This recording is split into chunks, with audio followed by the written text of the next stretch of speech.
No one had expected queues like this. Some people waiting 6 or 7 hours for the sake of a few minutes passing by the catafalque in Westminster Hall. Right along the river still the queue goes on this last day of the lying in state.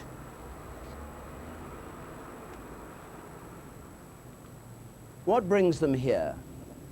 Not just the elderly, but the young, many with their children, some carrying babes in arms. The mood is quiet and reflective. For some whose memories go back to the war, perhaps it's a chance to say thank you. For others, maybe a moment to share in the nation's history. Few who've witnessed this sight could fail to find it profoundly moving. Good afternoon from Westminster. At 6 o'clock this evening, Her Majesty the Queen will speak from Windsor Castle about her mother's death and about the public's reaction to it, and we will, of course, bring you that broadcast. Now, today, as I said, is the last day of the lying in state of Her Majesty Queen Elizabeth, the Queen Mother, and once again it's been decided to keep Westminster Hall open all through the night until 6 o'clock in the morning. Ever since her body was brought here on Friday, a vigil has been kept. 4 officers of the watch have stood at the 4 corners of the catafalque, and in a few moments, following the example set by their grandfather, George VI, at his father's lying in state, the Queen Mother's 4 grandsons, the Prince of Wales, Prince Andrew, Prince Edward, and Viscount Linley, will themselves take over the vigil. Tom Fleming is inside Westminster Hall. An amazing hammer beam roof stretches over the vast expanse of a medieval hall, one of the most famous in all Europe. A repository for historic memories that come to us across 1,000 years. A parliament, a marketplace, a judgment hall of kings, a stage for loyal addresses and treason trials. The sound of great oratory has echoed here. But today, Westminster Hall is a place of absolute stillness and silence, but for the muffled sound of footsteps. It could be, and it is, a great spectacle of theatre, a still life from the Middle Ages.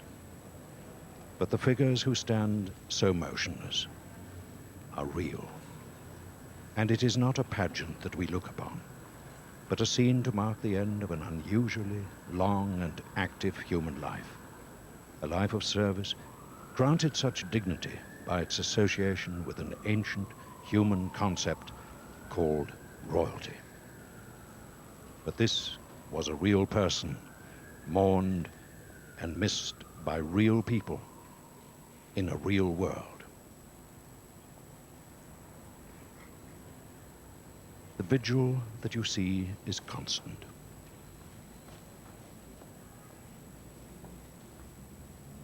Only the solemn faces and sometimes the uniforms change.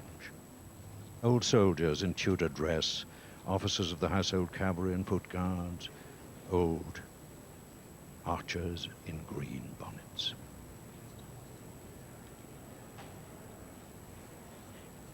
And the Queen's bodyguard in Scotland, the Royal Company of Archers, are now quietly replaced.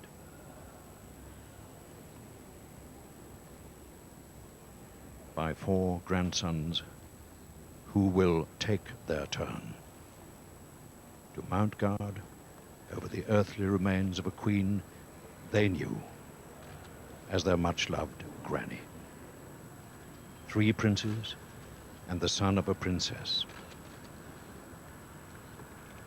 Andrew, David Linley, Charles, and Edward.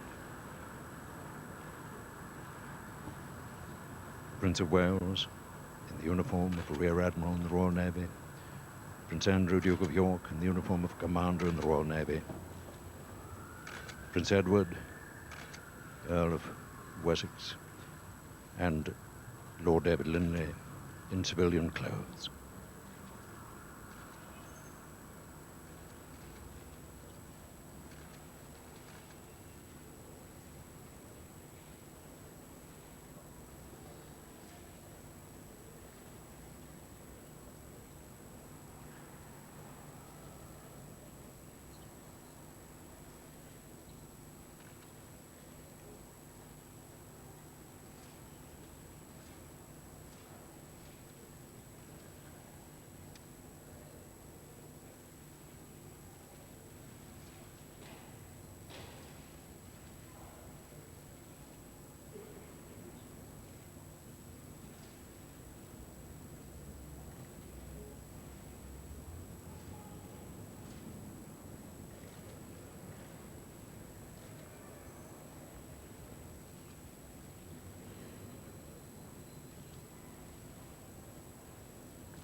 For 3 days and 3 nights now, tens of thousands of people of all ages and from many parts of the United Kingdom and beyond have queued patiently and quietly on both sides of the River Thames to file through Westminster Hall in silence and for just a few brief minutes to turn their heads as they pass and pay respect to an old lady of 101 years and 6 more months, who, in some unique way, had become, for many of them, although most had never met her, part of their lives for what seemed forever.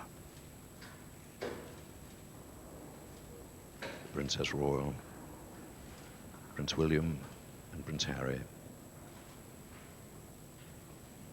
Peter Phillips, Commodore Lawrence watched from above. An endless gallery of human faces, crowned heads of Europe, a London cabbie on his way home at 3 in the morning, elderly East Enders remembering the days and nights of the Blitz, a mother pushing a pram, a couple who decided to fly across an ocean just to be here, a man kneeling to give his small children a lesson in history.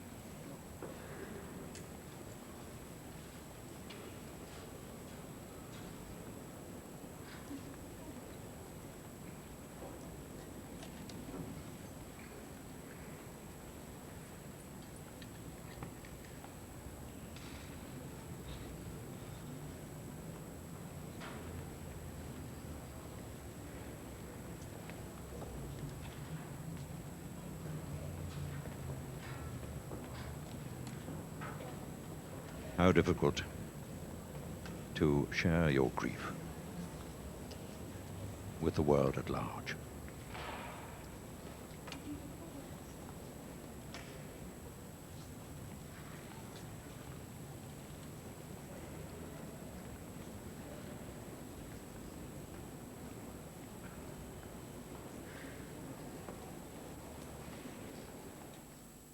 The cameras have been asked to leave Westminster Hall at this stage, to allow the 4 grandsons to at least carry part of their vigil in private, with their own memories of their grandmother. Perhaps a moment for us to remember also the extraordinary century, the 100 years that Queen Elizabeth, the Queen Mother, lived through. The story of her life has been told and retold. Born in August 1900, a life led in the country, growing up to be one of the great beauties who caught the eye of the Duke of York and became a royal bride.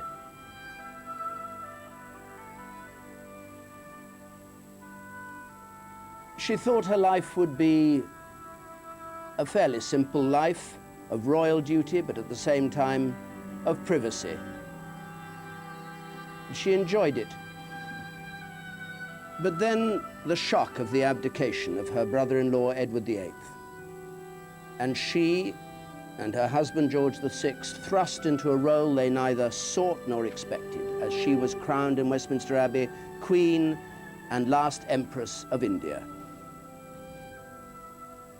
To start with, it looked as though their 2 young daughters would be able to enjoy life as a family, be brought up as normally as the royal family could be.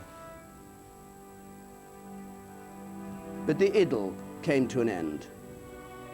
Britain was at war, and the King and Queen had different duties, touring the East End, in the Blitz, encouraging people, making them feel that victory was possible.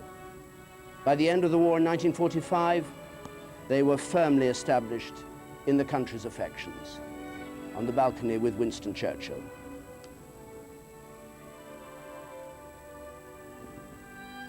But then, so soon after, the blow of the King's death in 1952 at Sandringham.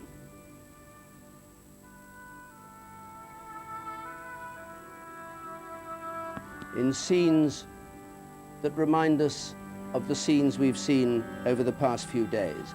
The King's coffin was brought in state to Westminster Hall, and hundreds of thousands of people filed past.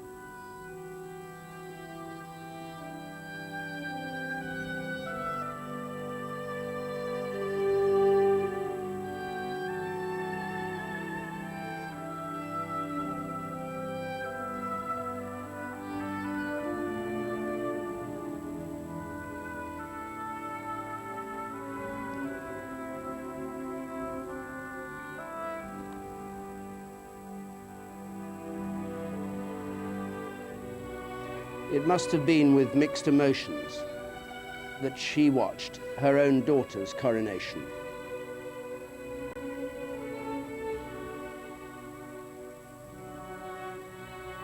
Although still in mourning, dressed in black, and after a period when it seemed she might become something of a recluse, the Queen Mother was on duty again with a visit to the Black Watch, and then quickly taking up the life she loved. Devon Loch, failing to win the Grand National, but on the whole, the enthusiasm of the turf and enjoyment of that, and being at the heart of a growing family. And maybe one of her proudest memories, her 100th birthday, when she received a telegram from her own daughter.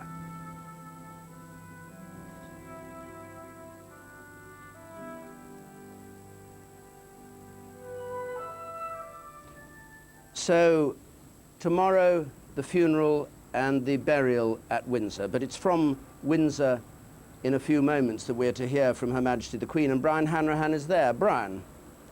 David, St George's Chapel here is where the public ceremony will end and the private service begins. It's a very low-key atmosphere, perhaps because there is not going to be any great ceremonial here. Very little is actually on view. We can look down the High Street. All you can see really down there are the crash barriers which are laid out along the route the coffin will follow for the last mile or so of its journey. We don't know how many people will turn out. We've been surprised before. Maybe that people will have gone to London to see the big ceremonial. Maybe they'll come here for the informal goodbye which Windsor Castle represents to them. Inside the close today, there are people still wandering around, still able to lay their flowers in this speckled lawn. Lots of messages down there. I was walking around just a couple of minutes ago. It's a very gentle atmosphere in the light April sunshine. There are some messages in people's hands. They're very informal. They say things as you'd find really in any funeral. They say goodbye, thank you for what you did, we will miss you, and some flags too from the different nations which are involved. St George's Chapel itself is still open. You can still come here and go in for another couple of hours if you want to. I stepped in there myself just a moment ago. People have condolences books set up in the entrance to the chapel. This huge building. It's called a chapel, but it's more like a cathedral. And something like 17,000 people have been here over the last 9 days, putting their thoughts down on paper, pausing for a moment. It's not rushed. It's the most relaxed atmosphere I've seen, with people being welcomed in, invited effectively to come into the castle if they want, because this is not going to be the pomp and the circumstance of London. It's going to be a very gentle goodbye later in the day from the royal family privately. And Brian, there are many former kings buried in St George's Chapel, but the Queen Mother is going to lie beside George VI, and he isn't buried in quite the same way as the others. He's not on marble, on a tomb, is he? In a tomb. He's buried close to earth, I think. No, it's interesting. When King George VI came to be buried, effectively they weren't expecting it, I think. There wasn't room in the royal vault for him. And for 17 years, the king was, if you like, temporarily lodged in the vault, and a special chapel was finally built on the side, the only addition to this great building for the last 500 years. And that now is where the king's tomb is there, with a large slab of black marble on top of it, with just George VI on top. And it's that tomb, where he is alone, which will be open tomorrow in this special chapel in the Queen Mother's body will be placed alongside it, and also the ashes of Princess Margaret. For the last 8 weeks they have been in the Royal Vault waiting a permanent burial. They too will tomorrow be part of the special service which will be held around about this time, we think, tomorrow evening here at Windsor, because the chapel will, the coffin will arrive in the afternoon, but the service won't be for several hours afterwards. Brian, thank you very much indeed. And the funeral, of course, starts not at Windsor, but here in London at Westminster Abbey behind me here. And tomorrow morning we will be here to watch the very short procession that goes from Westminster Hall round Parliament Square, led by drums and pipers to the west door of Westminster Abbey. A small procession, but one of great solemnity. We're back now in Westminster Hall, and there we rejoin Tom Fleming. When the nation mourned 50 years ago, and 400,000 queued through the night to show their respect for a quiet and good king who had personified the code of duty and service, could anyone have guessed that 50 years would pass before his queen consort received the same honor in this same place? Could anyone have guessed that 50 years on, the crowds would still come in their tens of thousands, would still wait through the chill nights? They come to honor not only the legendary wartime queen, who said once of those who fought and died, they risked everything and asked for nothing in return. Then she added, perhaps we risk too little and demand too much. They have come, as these royal princes have, these grandsons, to honor someone who has gone on to live another 50 years of vibrant life and active service, bringing great happiness to many people all over the world. And throughout most of the lives of those who move so slowly, so quietly, so reverently past the cattle-folk, she's always been there, and now she will leave an unfillable gap, as those we love and lose always do. A huge gap in one particular family, represented by these flowers and the grandsons who stand so still, so motionless now.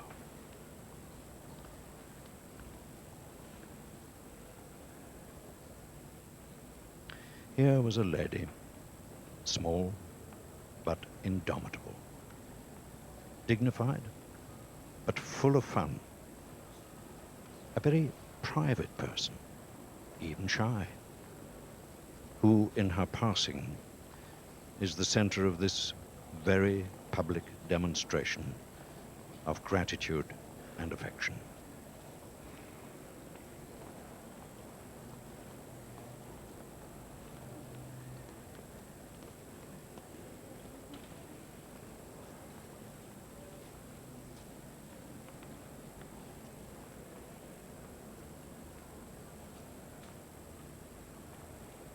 I hope their memories will be joyful. She was a crowned queen who lived in 6 reigns and supported closely and gave her loyalty to 4 sovereigns. George V as daughter-in-law, Edward VIII as sister-in-law, George VI as consort, and Elizabeth II as mother. Yes, as we've heard, she was the last Empress of India. Yes, she was the first commoner to marry a prince for 2.5 centuries. Yes, she was the first bride to marry the son of the reigning monarch in Westminster Abbey for 6.5 centuries. There have been others in the past. There may be others at some future time who will be given the courtesy title Queen Mother. There will never be another who will earn the title bestowed by ordinary people in their millions and across half a century. There will never be another Queen Mum.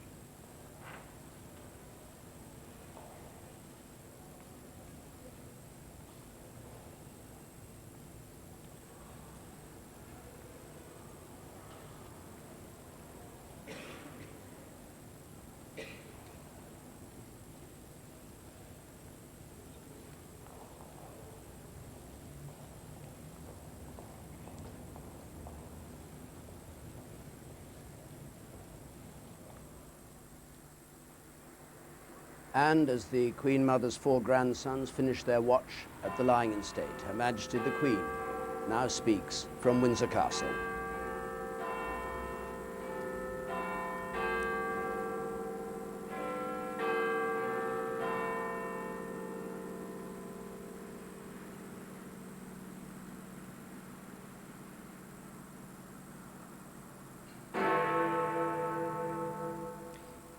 Ever since my beloved mother died over a week ago, I have been deeply moved by the outpouring of affection which has accompanied her death. My family and I always knew what she meant for the people of this country, and the special place she occupied in the hearts of so many here, in the Commonwealth, and in other parts of the world. But the extent of the tribute that huge numbers of you have paid my mother in the last few days has been overwhelming. I have drawn great comfort from so many individual acts of kindness and respect. Over the years, I have met many people who have had to cope with family loss, sometimes in the most tragic of circumstances. So I count myself fortunate that my mother was blessed with a long and happy life. She had an infectious zest for living, and this remained with her until the very end. I know, too, that her faith was always a great strength to her. At the ceremony tomorrow, I hope that sadness will blend with a wider sense of thanksgiving, not just for her life, but for the times in which she lived. A century for this country and the Commonwealth, not without its trials and sorrows, but also one of extraordinary progress, full of examples of courage and service, as well as fun and laughter. This is what my mother would have understood, because it was the warmth and affection of people everywhere which inspired her resolve, dedication, and enthusiasm for life. I thank you for the support you are giving me and my family as we come to terms with her death and the void she has left in our midst. I thank you also from my heart for the love you gave her during her life and the honor you now give her in death. May God bless you all.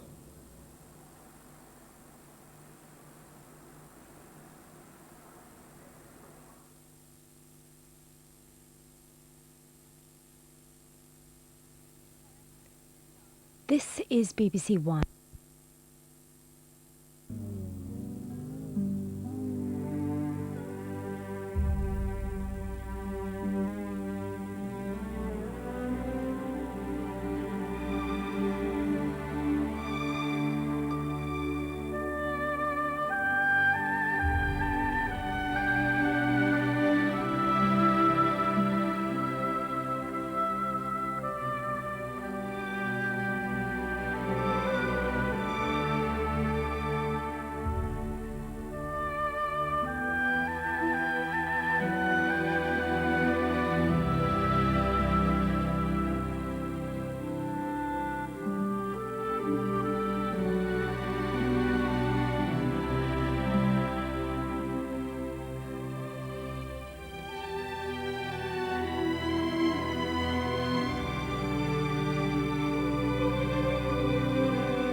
Good evening from Westminster on the last day of the lying-in state of Her Majesty Queen Elizabeth, the Queen Mother. Just an hour ago, her 4 grandsons, Princes Charles, Andrew and Edward, along with Viscount Lindley, took their turns standing vigil over the Queen Mother's coffin at Westminster Hall.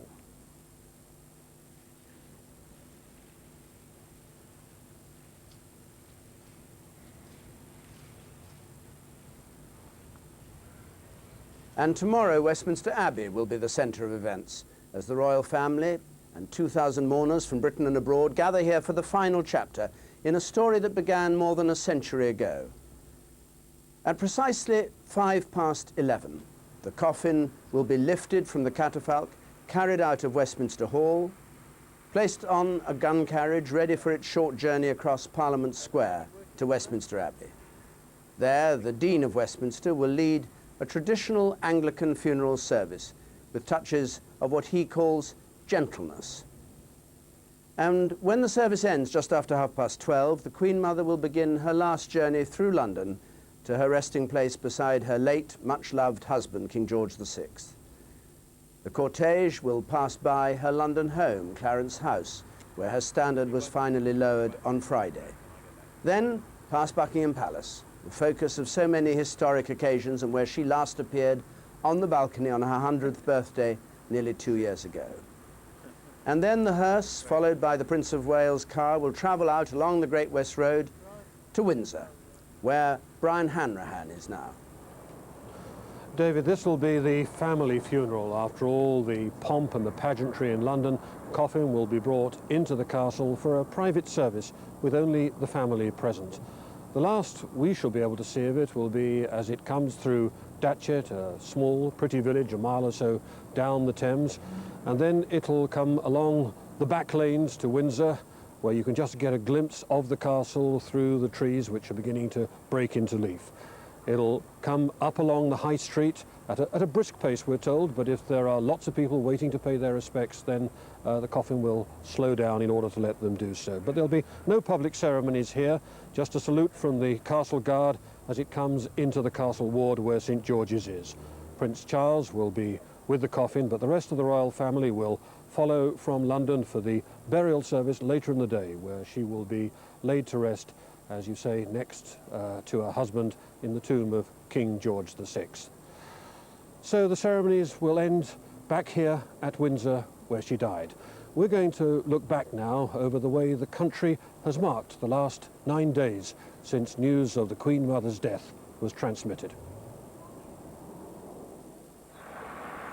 Buckingham Palace has announced the death of Her Majesty Queen Elizabeth the Queen Mother. She was 101 years old. The palace said she died peacefully in her sleep this afternoon at the Royal Lodge at Windsor. It was a peaceful end on a fine spring afternoon, with her daughter and her personal chaplain at her side. And as dusk settled, the first mourners appeared at the gates of Windsor Castle. They brought flowers and their children. What Britain had lost was a link with its past. This was history.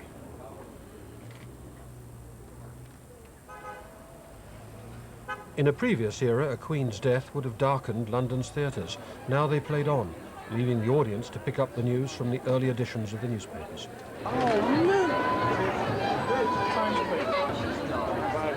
That's very sad. I was really surprised because it's something you don't expect to happen. You just think she'd live forever.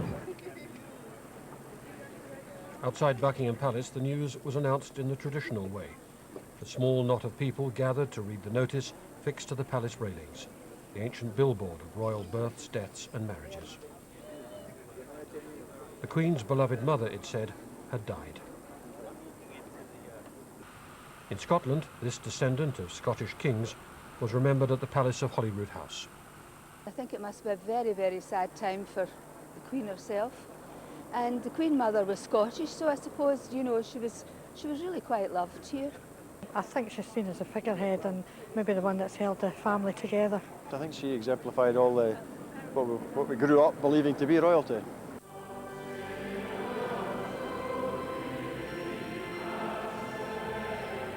The next morning, Easter morning, the Queen Mother was in the prayers of many churches.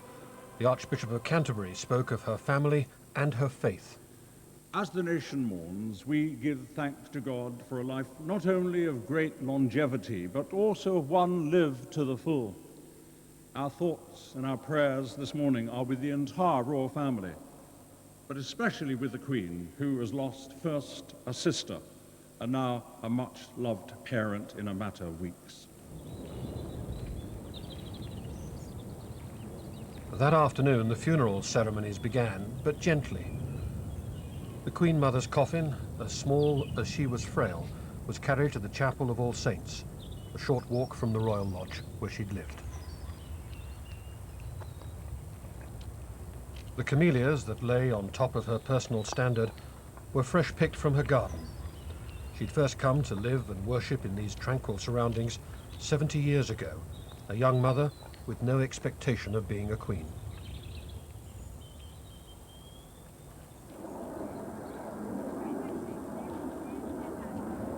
A few minutes later, the royal family gathered on the gravel path, finding comfort in drawing together as a family.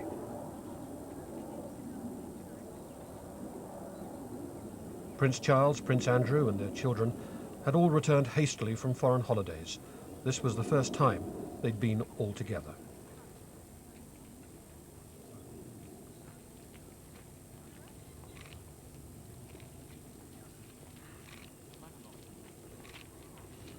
The Queen walked to the chapel with Canon John Ovenden. It was he who'd prayed with her and her mother before she died.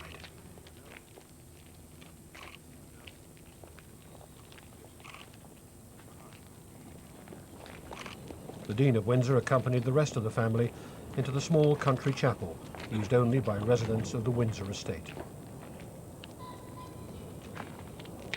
After evensong, a watch was mounted by 4 gamekeepers in their Windsor tweeds, a last tribute before they released the coffin for days of public ceremonial.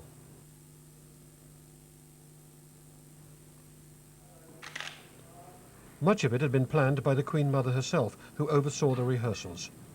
But there's no rehearsal for grief. Prince Charles spoke with unbridled emotion of his magical grandmother.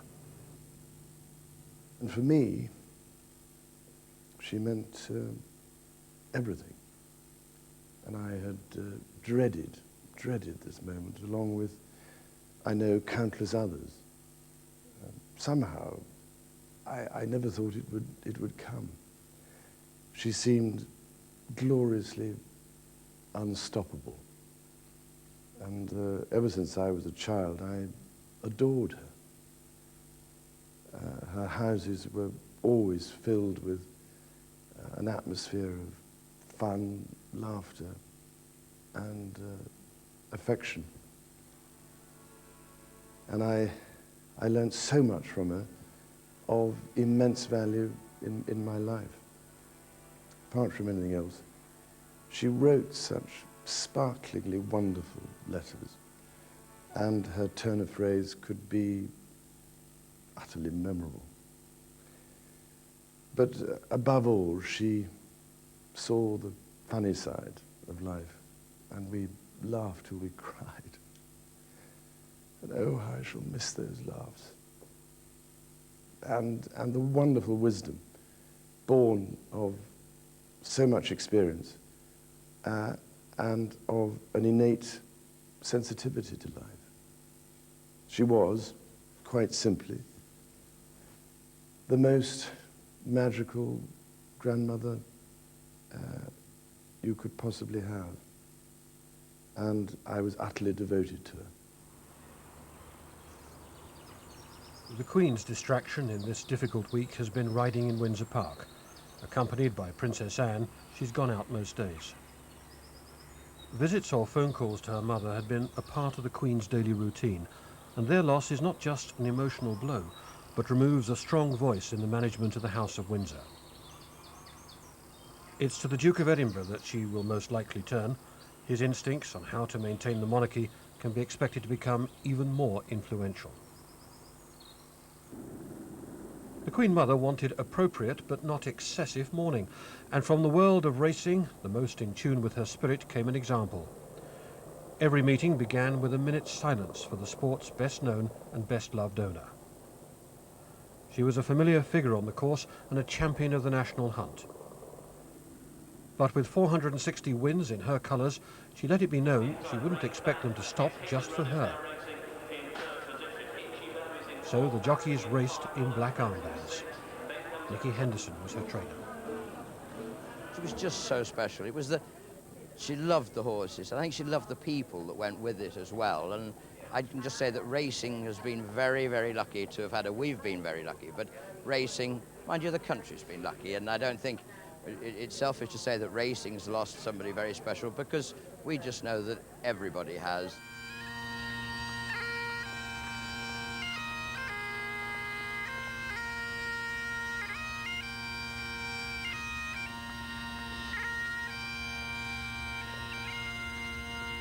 Ahead of the funeral, the Queen Mother's coffin was moved from Windsor to London.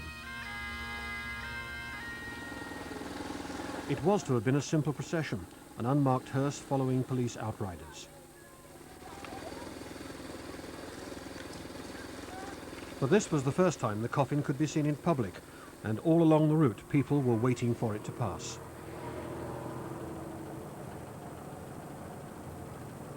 As the cortege moved sedately from fields to village to suburbs, it cut a corridor of mourning.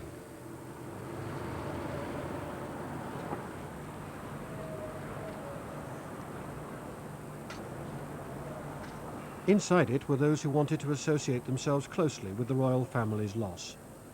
Outside, others looked on from a respectful distance. It was not yet clear just how many would later join the public mourning.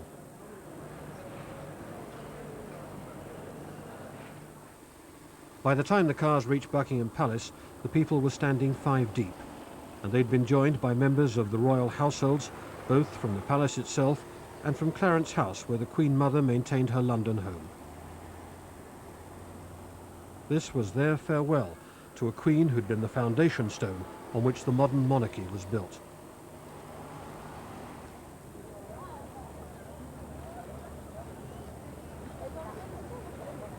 Along most of the route, the people stood silently, but just as the cars reached their destination, a soft ripple of applause spread through the crowd, an understated, dignified tribute.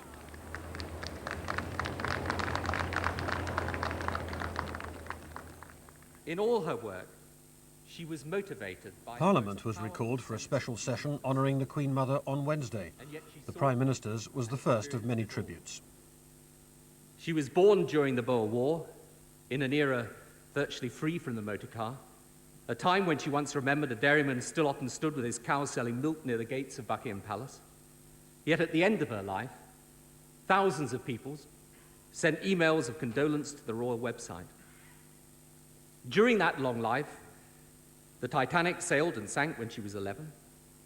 World War I broke out on her 14th birthday. Her first child was born in 1926, the year that television was invented. She was the last Empress of India. In 1986, she became the oldest person to bear the title of Queen in the history of the British monarchy. And in all, she saw 20 different prime ministers pass through Downing Street. One of my best memories of her personally is sitting with her at Balmoral, as she told me of her personal recollections, not just of Churchill and Attlee, but of Asquith, Lloyd George and Baldwin. At St George's Chapel, Windsor, people have been leaving flowers, as they have outside her homes in Scotland, Sandringham and London. And on the day before the official ceremonies began, the Queen, with the Duke of Edinburgh, came to read the messages on the chapel's lawns.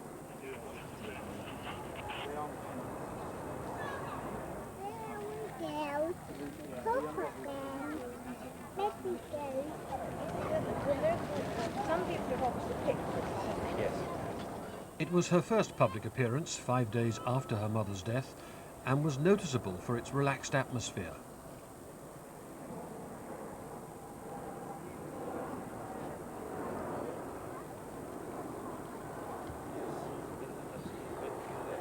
She wandered around, noting the messages came not just from Britain, but also from America, Australia, Canada and New Zealand.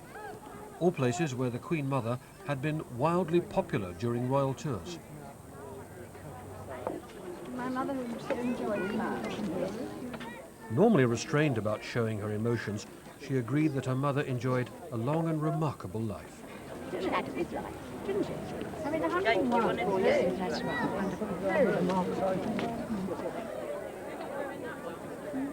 It was an informal interlude, chatting with well-wishers before the royal ceremonies began.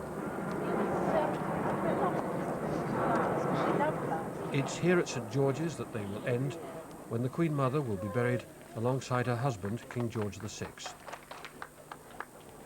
For the Queen, the days ahead were to be heavy with memories and emotion.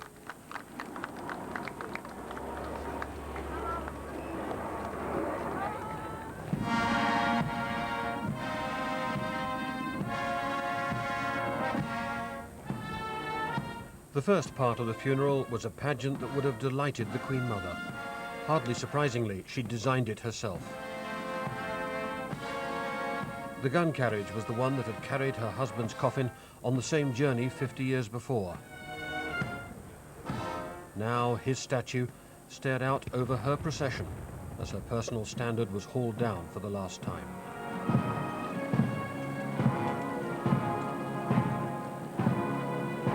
It stretched half a mile through the centre of London.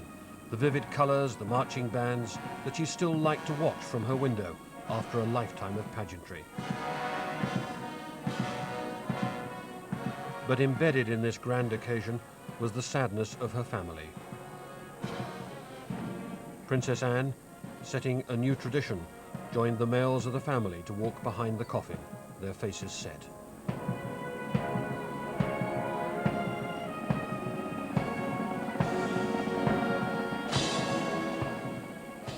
Princes William and Harry, again brought into the public eye, 5 years after they walked the same route for their mother.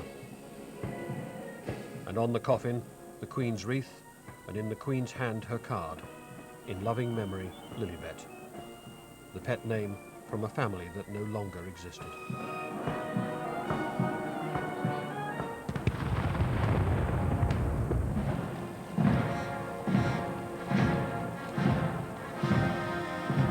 Stretching out ahead of them were formations from the units with which she had personal attachments. From the closest came the pallbearers, the captain of the Ark Royal, the commandant of the RAF Central Flying School, the colonels of her regiments, like the Black Watch.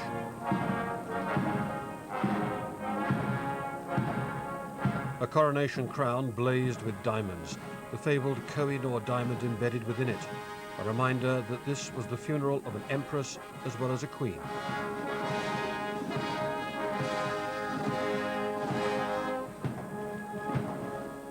"400,000 people came to watch this echo of Britain's imperial past. They weren't just the old, but a cross-section of the population. For many, it was a page from history, a spectacle that might not be repeated for decades.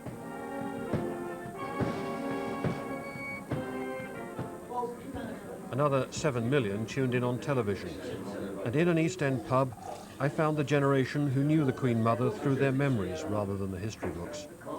The Queen's Head in Stepney survived the Blitz. Some of its regulars had looked the Queen Mother in the face during the war, and they were glad of it. Harry Slough and Alan Olsen told me their thoughts. Yeah, I saw it at Limehouse when she would come and visit the bomb ruins and everything after the Blitz was on. As I say, she went to Windsor, and she never took her daughters away or was anywhere away. It didn't matter, popping down to see the locals, so to speak. She must have gone elsewhere. I know she went to Coventry and places like that. Where I suppose it would be the same if you asked anybody up there. We survived, there's a lot of people didn't, but the point is it was still nice to have that feeling that your monarchy is behind you. It was very good. Phyllis Lowry saw it as a joyful day, not a sad one. I don't think she'd want you to mourn. She's not a kind of woman. She liked to drink, she liked to sing, she liked the racing. I mean, what is there to mourn about? She most probably dancing behind it, in spirit.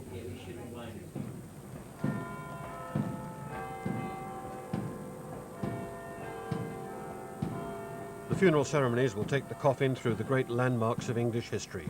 Windsor, Westminster Abbey, but first Westminster Hall to lie in state. And it was here that her grandchildren came closest to losing their composure.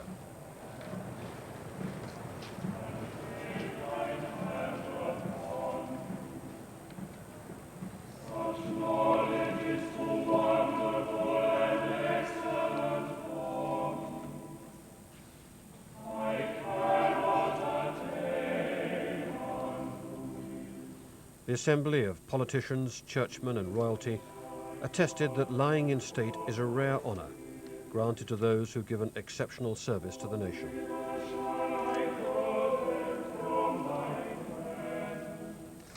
The first watch over the coffin was mounted by the officers of the Household Cavalry, the beginning of a vigil that will last until the funeral service.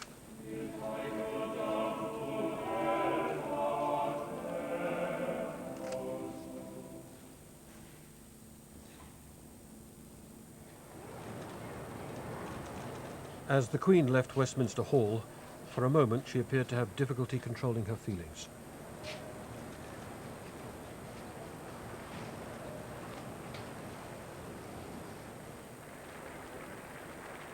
But as she drove back to Buckingham Palace, the crowd started to clap.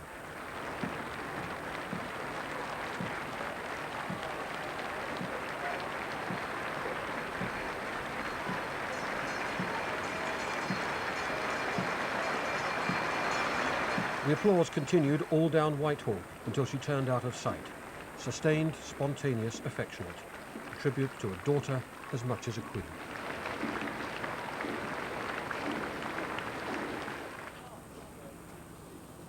But for all the honours offered by the state, the final and most touching tribute was to come from ordinary people. As soon as the funeral procession finished, they began queuing to file past the catafalque. Through the weekend, the lines built up, weaving through central London, across the river and back again. The Queen Mother's queue will pass into folklore, like her husband's and Winston Churchill's. For up to 10 hours at a time they waited, into the evening and up to the dawn, sustained by volunteers' tea and thermal blankets to keep out the cold. And Parliament found itself hastily accommodating this upsurge of popular feeling by keeping the doors open all hours. He wanted to come himself as well to see it.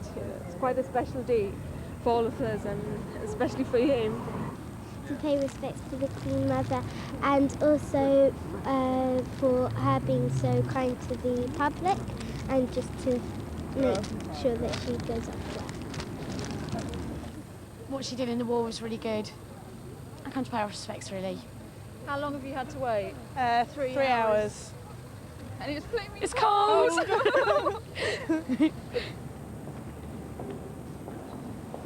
There'll be no one answer to why they came. Sorrow, respect, curiosity will all play their part.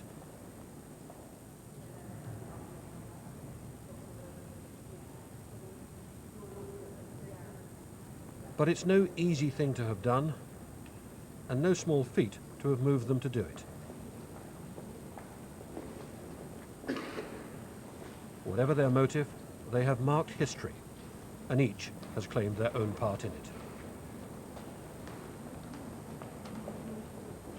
This evening, her 4 grandsons came to Westminster Hall to mount the watch over her body, as King George V's sons had watched over his.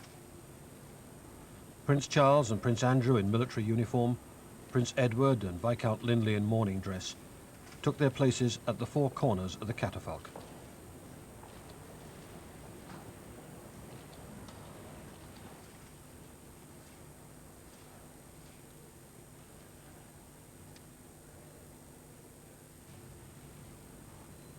With heads bowed, they stood in silence for 20 minutes.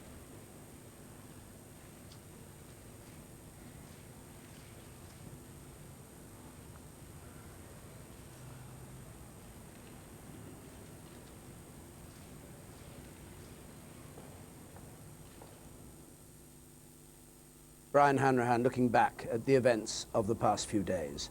And tomorrow, the funeral service here at Westminster in the Abbey, a place uniquely linked to the history of Britain.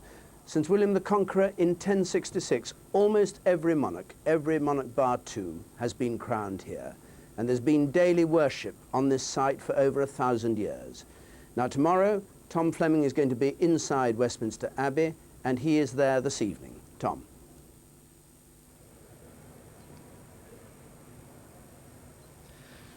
This splendid abbey has been the setting for so many royal occasions. Occasions of great pomp and ceremony, occasions of sadness and solemnity, occasions of celebration and thanksgiving. And tomorrow will be a mixture of all these things. The funeral of Her Majesty Queen Elizabeth, Queen Mother, must be a celebration and thanksgiving of her long and wonderful life, her many years of service to this dear land, as she called it, and these dear people. There will be the soaring voices of the Westminster choristers and the children of the chapels royal. The Archbishop of Canterbury will preach.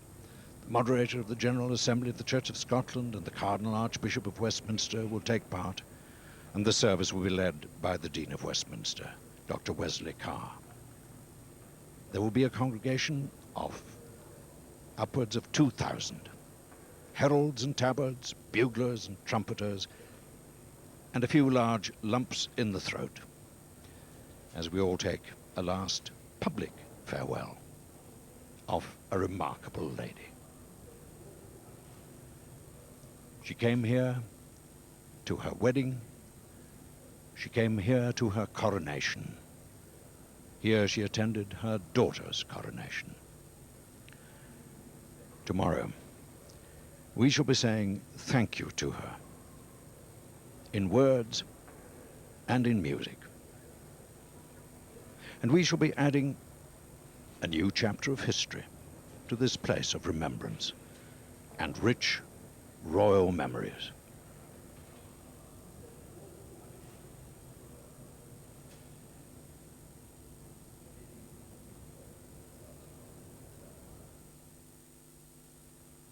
And just near the Abbey in Westminster Hall, they're still passing the catafalque. 175,000 people have so far come through this hall.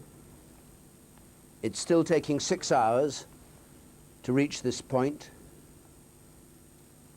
and they think that by the time the gates are closed tomorrow at 6 o'clock, 200,000 people will have paid their tribute.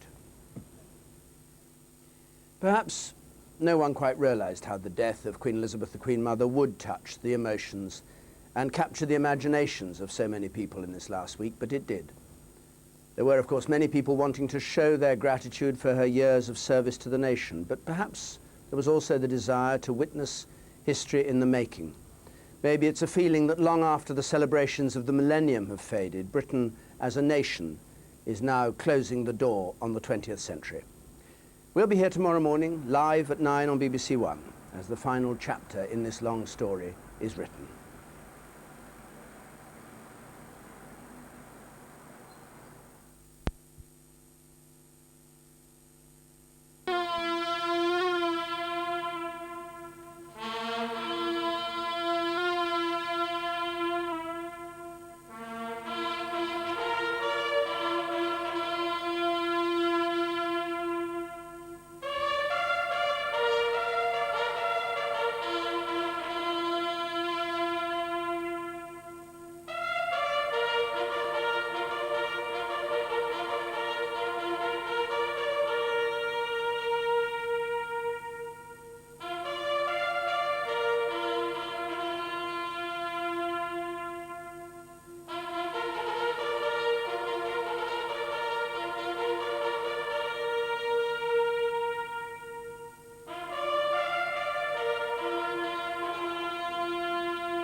Garter, King of Arms.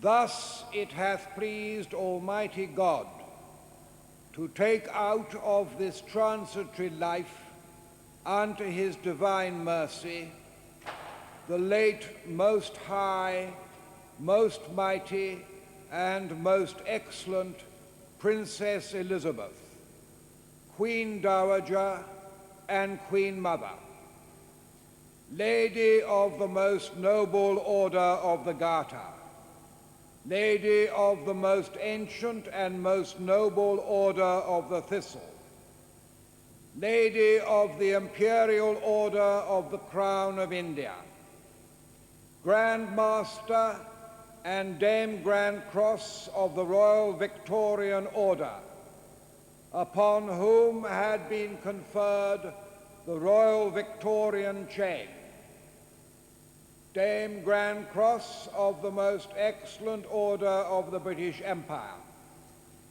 Dame Grand Cross of the Most Venerable Order of the Hospital of St. John of Jerusalem, Relict of His Majesty King George VI, and Mother of Her Most Excellent Majesty Elizabeth II, by the grace of God, of the United Kingdom, of Great Britain and Northern Ireland, and of her other realms and territories, Queen, Head of the Commonwealth, Defender of the Faith, Sovereign of the Most Noble Order of the Garter, whom may God preserve and bless with long life, health, honor, and all worldly happiness.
Prelude and Fugue in E-flat by Johann Sebastian Bach. Played by Andrew Reed, the sub-organist of Westminster Abbey. The conductor of the music was James O'Donnell, who is the organist and master of the choristers here.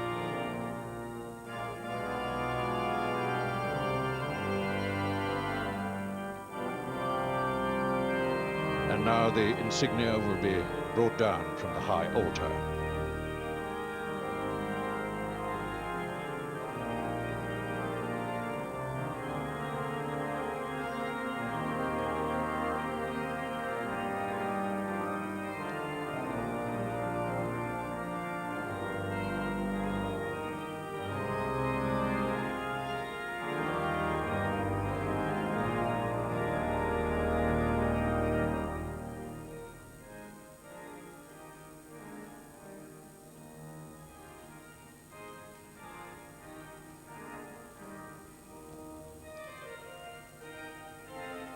The Order of the Thistle was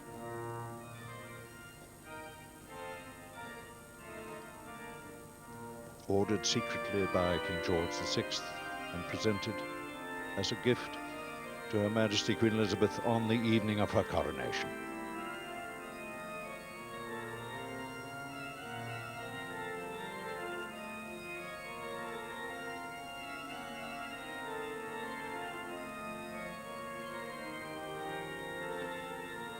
The Dean of Windsor, the Right Reverend David Connor,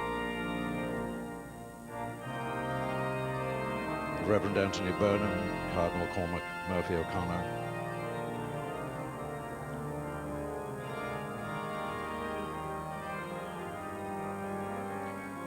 the Archbishop of York, the Archbishop of Canterbury behind the Cross of Canterbury.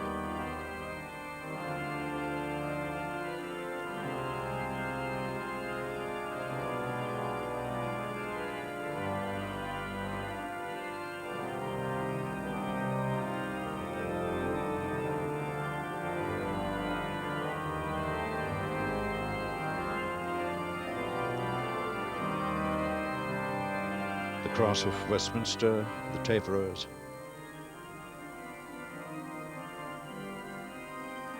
and to this triumphant music,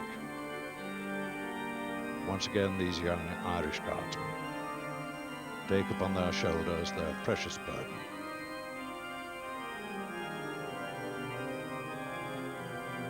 The youngest only 18 years of age.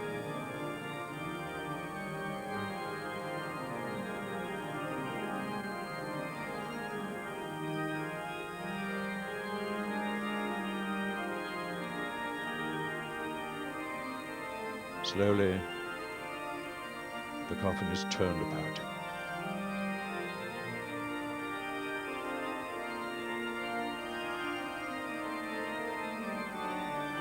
And with the crown surmounting it, the crown which Queen Elizabeth wore for the first time in this very building at her coronation in 1937.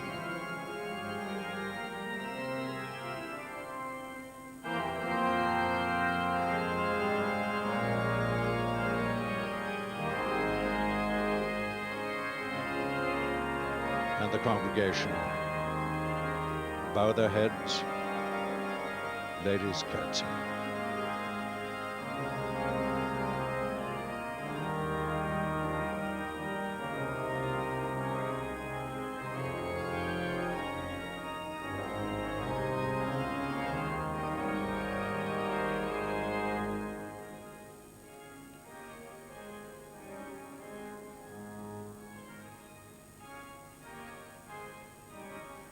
The Queen wanted this to be a triumphant celebration, and it has been, with wonderful singing, wonderful music, wonderful readings.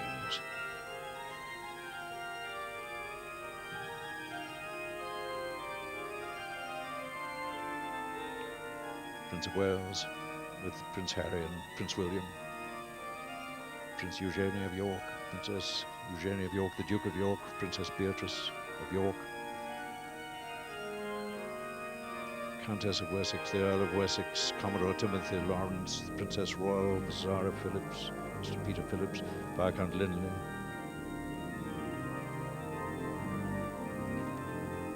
and there too, of course, Daniel Chatto and the Lady Sarah Chatto.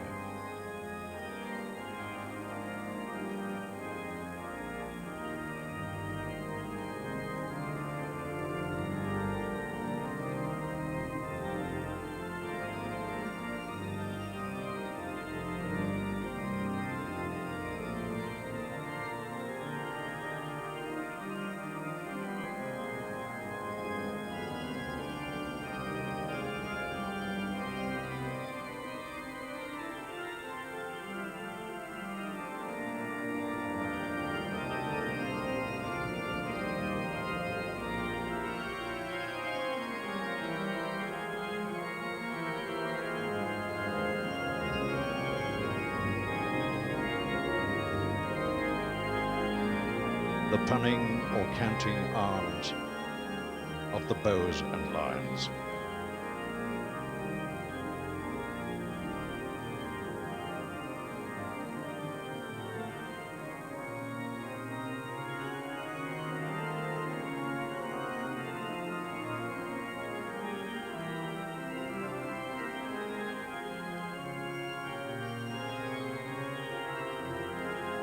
these long 10 days for the royal family coming to their end now.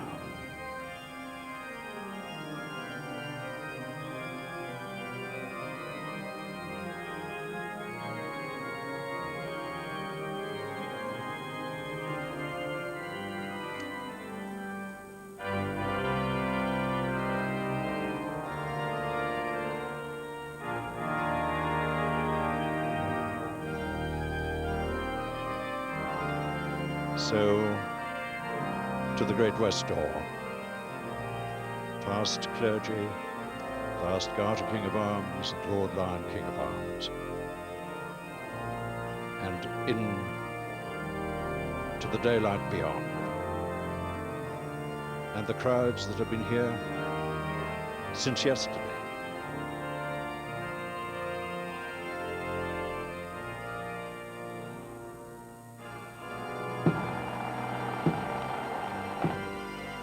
Suddenly, a lament from the massed pipes and drums. Not a Scottish lament, but an Irish lament. Heard every year, played by the massed bands at the cenotaph service. Oft in the stilly night, a regimental tune of the Irish Guards.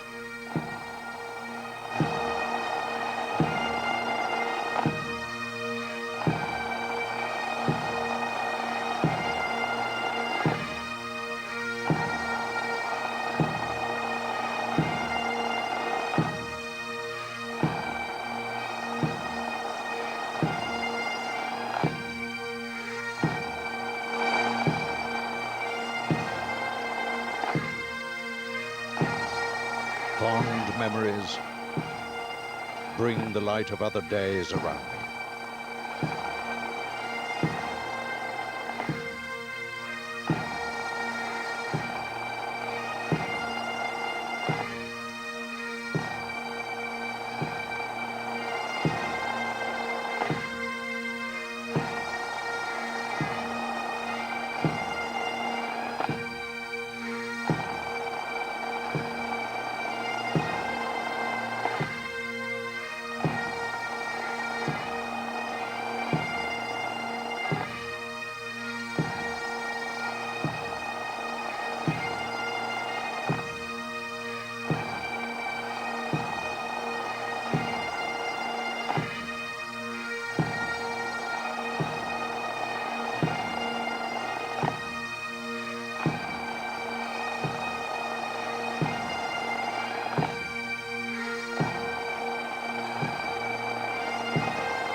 Within the order sheet are printed these anonymous words. You can turn your back on tomorrow and live yesterday. Or you can be happy for tomorrow because of yesterday. You can remember her and only that she's gone, or you can cherish her memory and let it live on. You can shed tears that she is gone, or you can smile because she has lived.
Prince of Wales and the other members of the royal party who are going to travel by car to Windsor get into their cars as the skirl of the pipes and the shiver of the drums sounds across the great west door of the Abbey.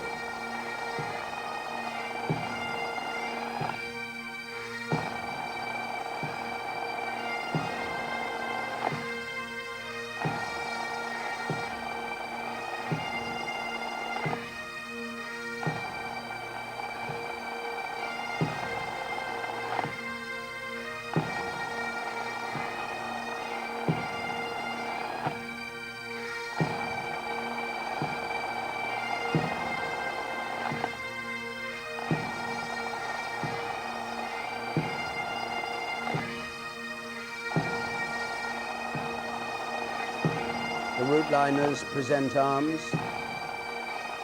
Some in the crowd throw flowers as London has its last chance to say farewell.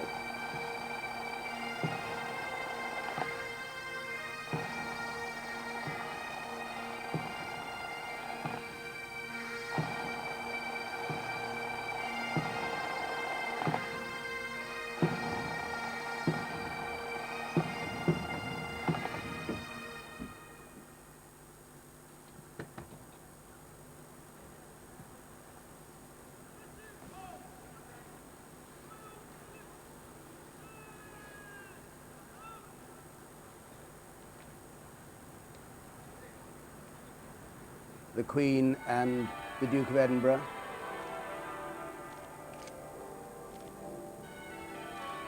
Who will be travelling to Windsor later for the service at St. George's Chapel.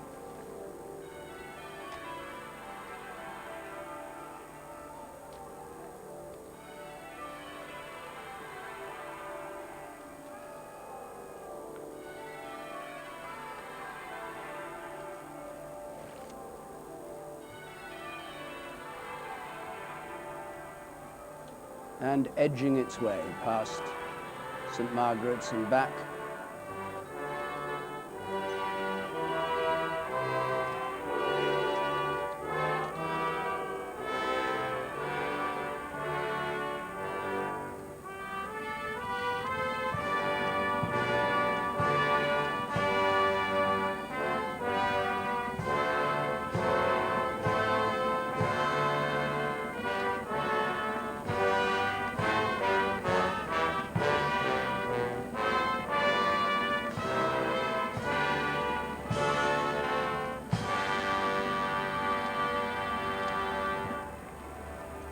Grenadier Guards playing the national anthem, the Nijmegen Company, and their colours dipped in salute as the hearse goes past and comes into Parliament Street on its way up Whitehall.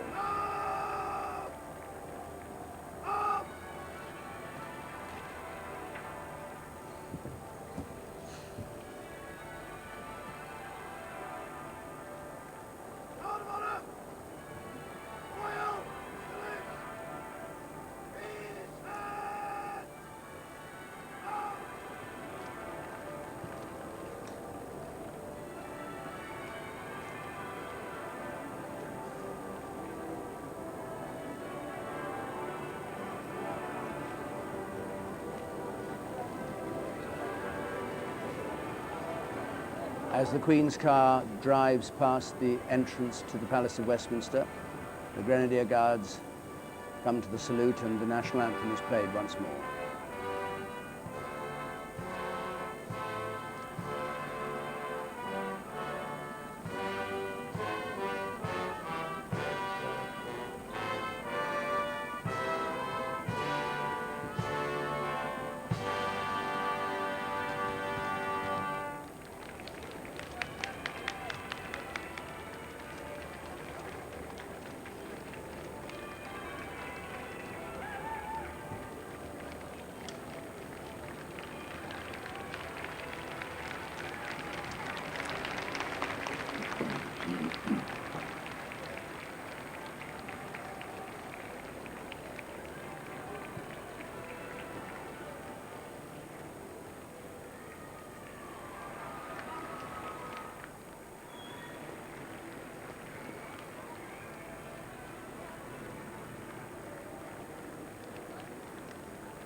past the cenotaph and down towards Horse Guards now.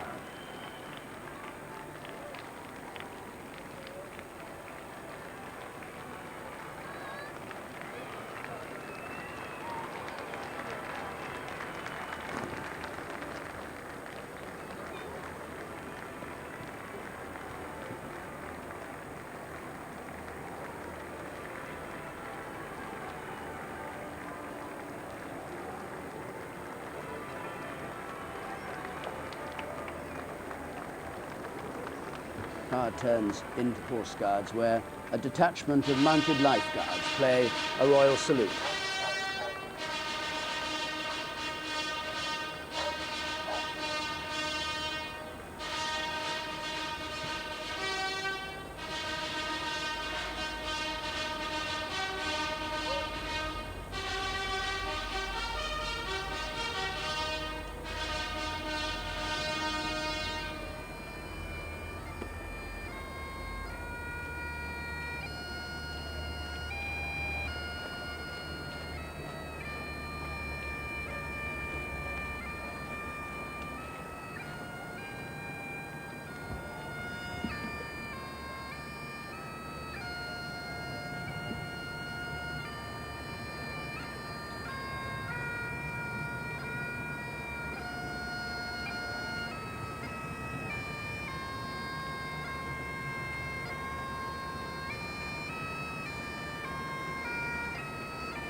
A piper stands alone on Horse Guards and plays as the hearse goes past.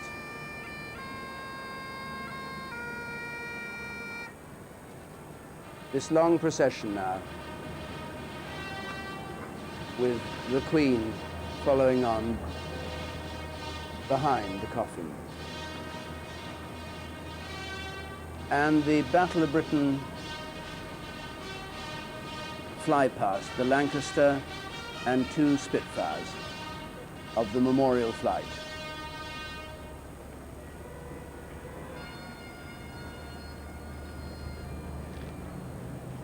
Come down towards the Mall so that as she goes down the Mall, they will fly down towards Buckingham Palace.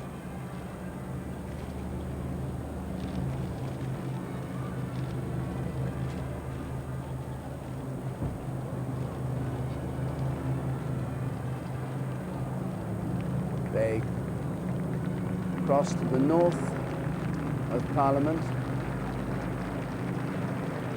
over Admiralty Arch, and now down the Mall, a sight that the Queen Mother would have seen many times on the big parades.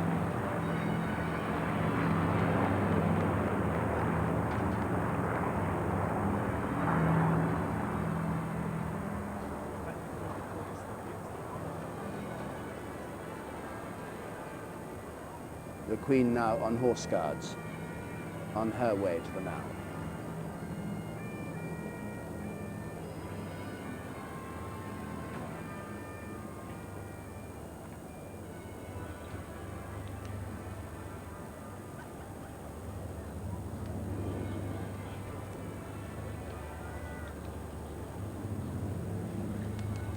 Creeping now down the great processional route of the Mall, coming up towards Clarence House.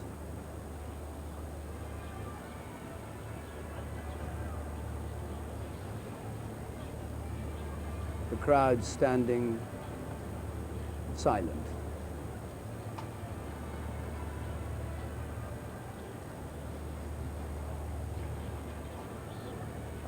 Some crossing themselves, some giving a brief wave.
and for the last time, 2/3 of the way down the Mall, for the last time, past her much-loved home of Clarence House.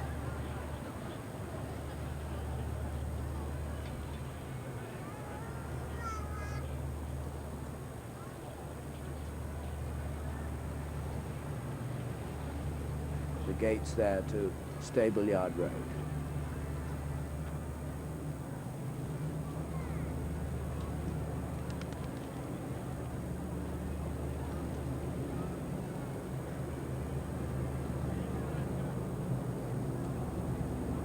The police have estimated that there are as many people here today for the funeral as there were for the lying in state procession, the great procession on Friday. 400,000 people out on the streets.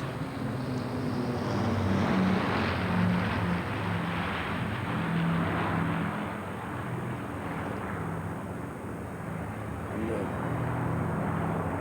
Battle of Britain Memorial Flight away from Buckingham Palace, off across London back to their base at RAF Conisbee.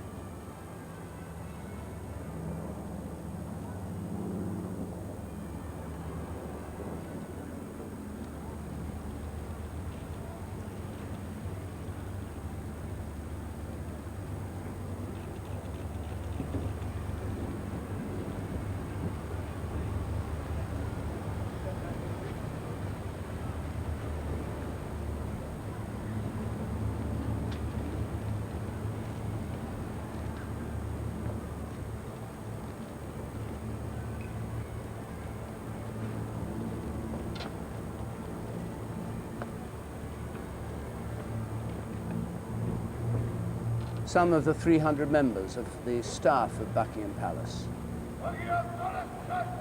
and a royal salute, and the Queen's Guard, formed of F Company Scots Guard, come to the salute.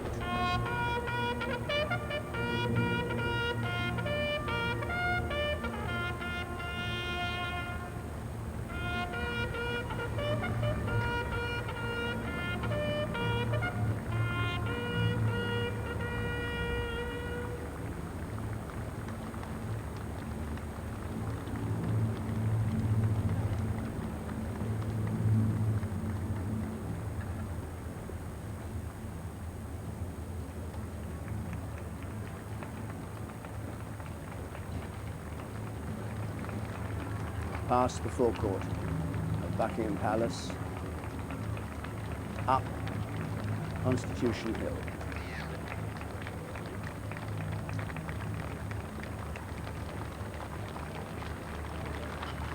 The crowds kept just to one side of the street here.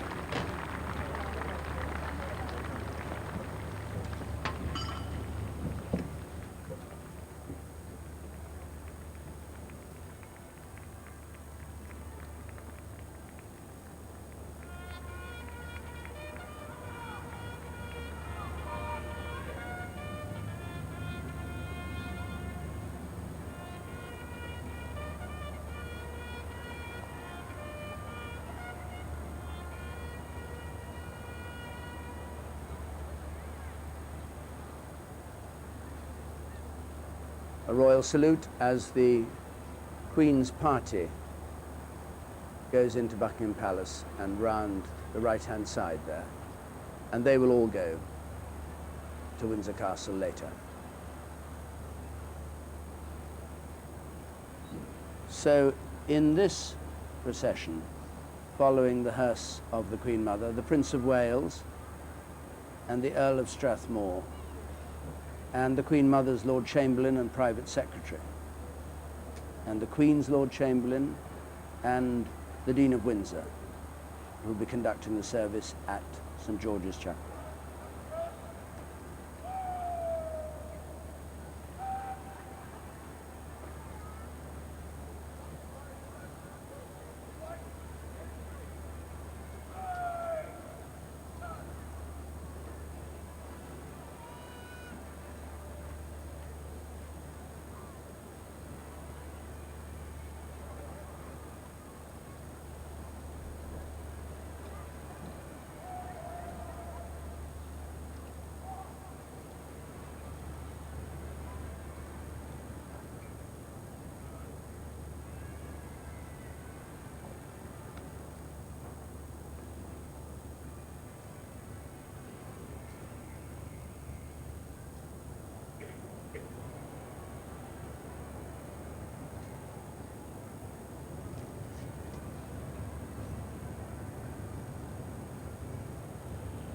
And the cortege now comes through the new war memorial being built at the top end of Constitution Hill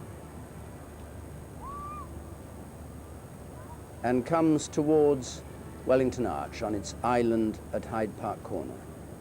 And here the King's Troop, Royal Horse Artillery, their guns lined up, barrels depressed.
At the corner of Hyde Park, round, across the front of Apsley House, number 1, London, the house that was given to the Duke of Wellington. And then on the road, which was built where the Queen Mother's own house, 145 Piccadilly, used to stand, which was destroyed by a bomb in the Second World War.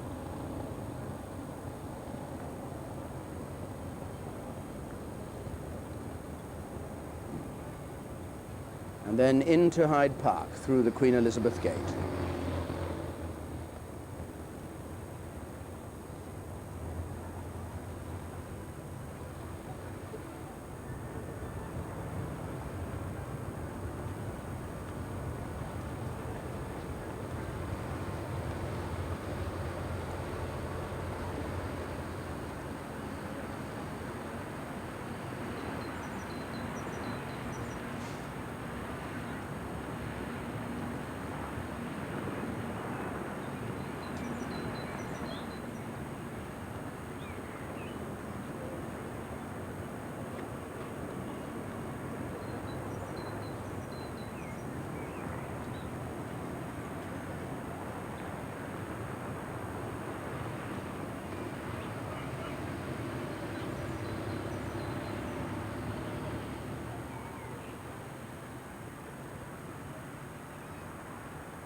She passes the French embassy, a country that she loved very much and used often to visit.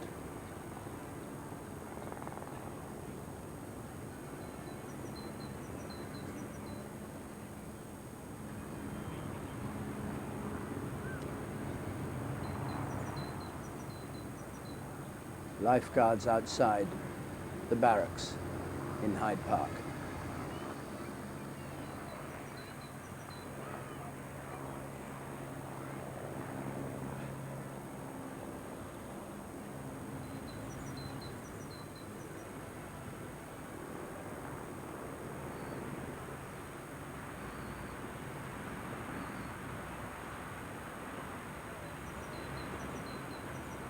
Everyone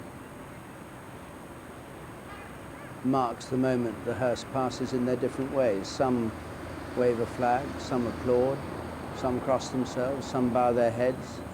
Most just stand in silence. And the lifeguards come to the salute.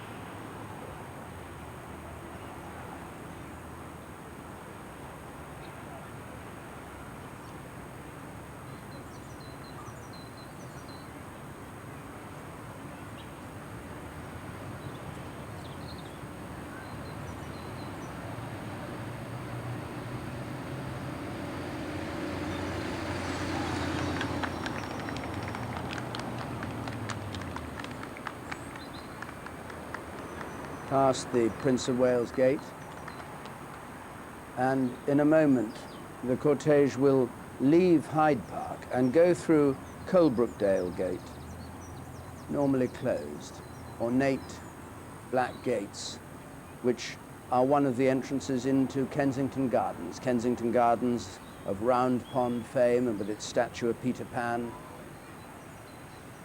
and with the great Victorian Gothic memorial to Prince Albert, which stands opposite the Albert Hall.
She turns through Queen's Gate and crosses over into the road that goes south.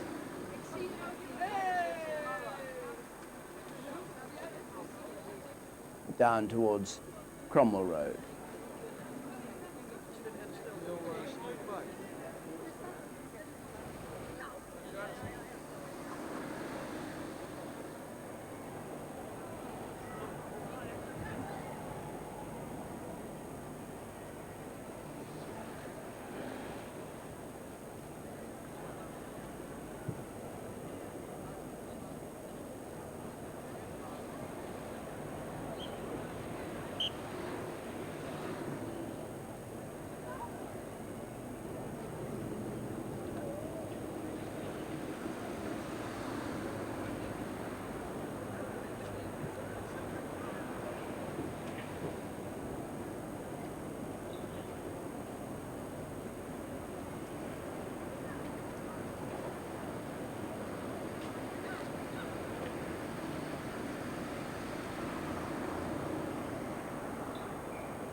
No police here now, the crowd's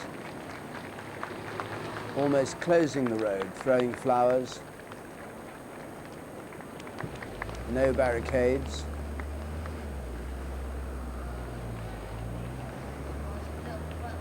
And in scenes rather reminiscent of what happened at the funeral of Princess Diana, flowers landing on the hearse.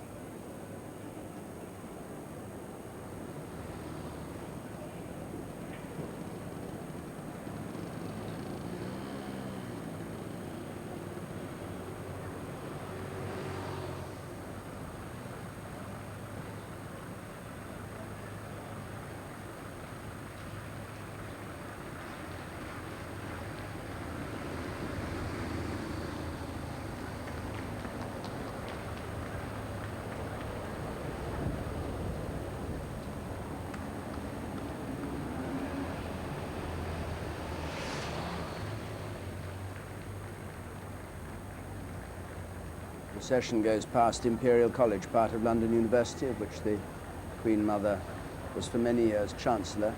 It goes past Baden-Powell House, the headquarters of the Boy Scouts or the Scouting movement, and then turns right into Cromwell Road.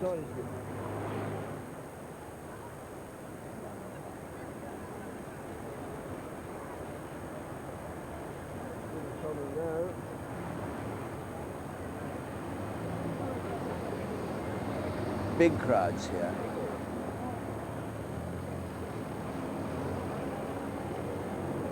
This is the road that leads west out of London. The Cromwell Road, which heads down towards Hammersmith.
So the cortege goes down towards Hammersmith and on out on the Great West Road, past London Airport, down to Windsor. And we will catch up with it when we have cameras there. When it goes through, it's going to slow down if there's a crowd at any of the junctions on the way down. We can hear still these bells ringing over 5,000 changes. It's going to take them 2.5 hours.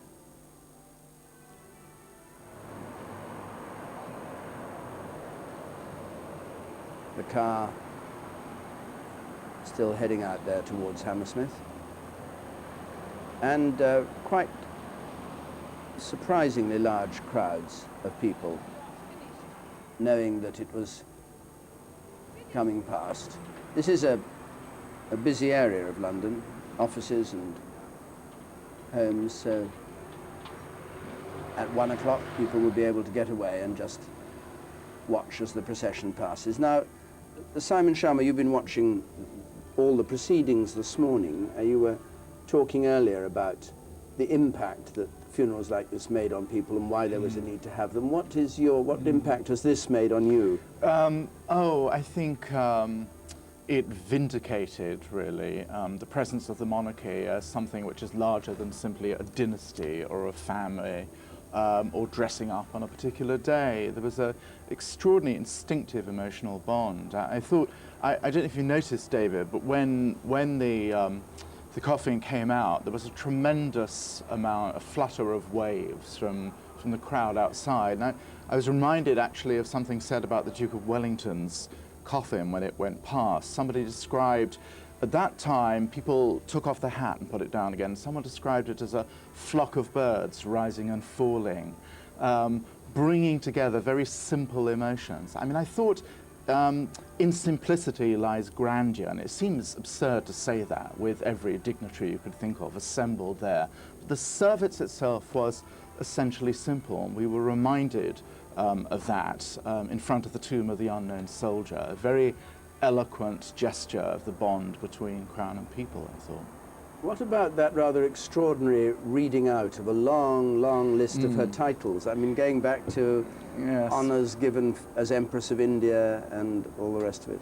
Yes. Is that normal? That's not normal anywhere, no. I think actually, at least, I think at your obsequies we'll probably have your list. That for me was something, if I'd been Master of Ceremonies, which heaven forbid, I would have definitely canned that, actually. The one honour that was not read out, the one title that means most to us, would have been Her Most Late and High Queen Mum, actually. The Archbishop of Canterbury referred to that maternal presence. But the Queen Mother loved heraldry. She loved, to some extent, the sort of grandeur and the sort of gorgeous theatre, the apparel of majesty. So that was, the Garter King of Arms had to do that. And we sat and waited for it to finish. Another striking moment was the sounds of those pipers playing and the very strong Scottish element in this ceremony, more flowers being thrown there. Now, it's almost as though without the barricades and away from the main London processional routes, people have felt they can ease up a bit. We didn't see any flowers thrown in Whitehall, but here the bouquets are cascading down as the car goes past. This is touching. This is not imperial London. This is, as it were, meat and potatoes working London, actually, presenting its tribute, and all the more eloquent for that. No, the Queen Mother has been said over and again was someone who brought people together, but she also brought pieces of the United Kingdom together. She made the title United Kingdom not a euphemism, but a reality. And the pipers just made you feel the full weight of the Scottish presence, both its tragic conflicts with the English. We're in the Abbey, the stone of Scone has been now sent back north again. She felt that very strongly herself, and one thought about pipers playing on fields of battle from the Napoleonic Wars to the last war, and that was very, very touching. Some of us still believe fairly strongly in the possibility of a Britain. This, as usual for the Queen Mother, was a gesture of belief as well as simply a piece of rhetoric. I wonder how she felt about devolution. She liked to let people, as will probably be told in the weeks ahead, do their thing, including the Scots. But I don't think doing their thing includes separation. That would have broken her heart, I think. I wouldn't be happy about it myself. Well, in the congregation there were representatives of many of the charities which the Queen Mother was involved in, over 300, you may remember, on her 90th birthday parade and her 100th birthday parade.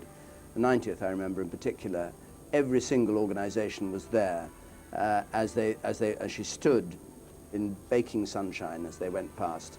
And she obviously devoted a great deal of time to these charities. Now, David Brown is the executive officer of, I suppose, one of her favourite charities, the Children's Society. Yes, we like to think so, David. She was associated with the Children's Society for over 90 years, which is... 90 years? 90 years. But as a child of 10? As a child of 10, she held her first fundraising event for us in London. And then, on marrying into the royal family, she took on various patronages. And then in 1952, after the King had died, she took on the sole patronage of the Society. So 78 years of official roles within the Society, within the Children's Society, and at the age of 10, a fundraiser.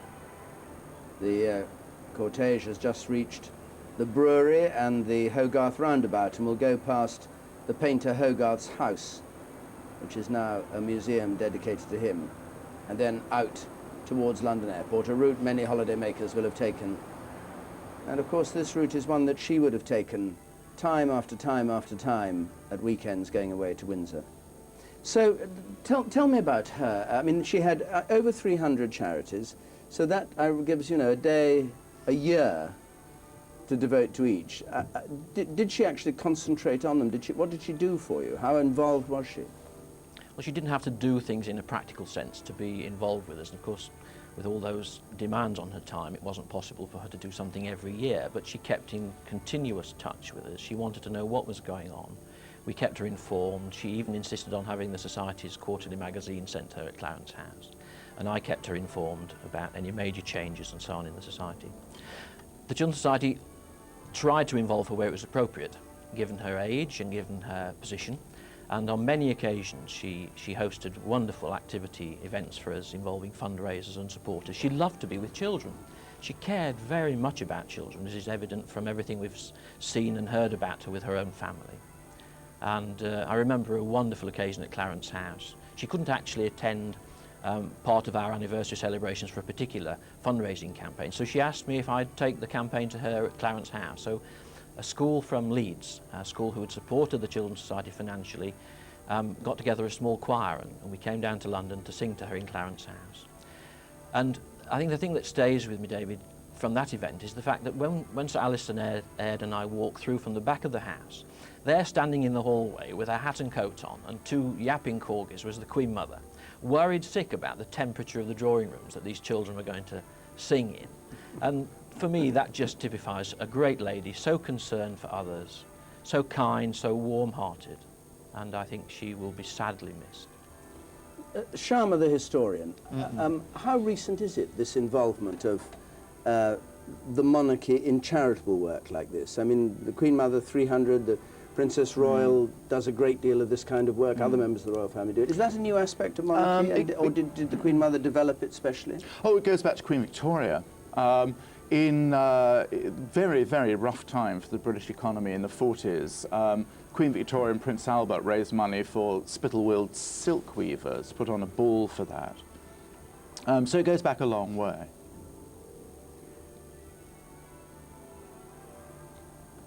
And still the crowd's gathering. This is coming down towards Chiswick. And here, not going up on the motorway, but taking the old Great West Road. The Queen's route will take her out through old-fashioned West London, out past the Gillette Tower. There's wonderful 1930s factories, some of which were pulled down, one or two of which still stand on her way to the airport.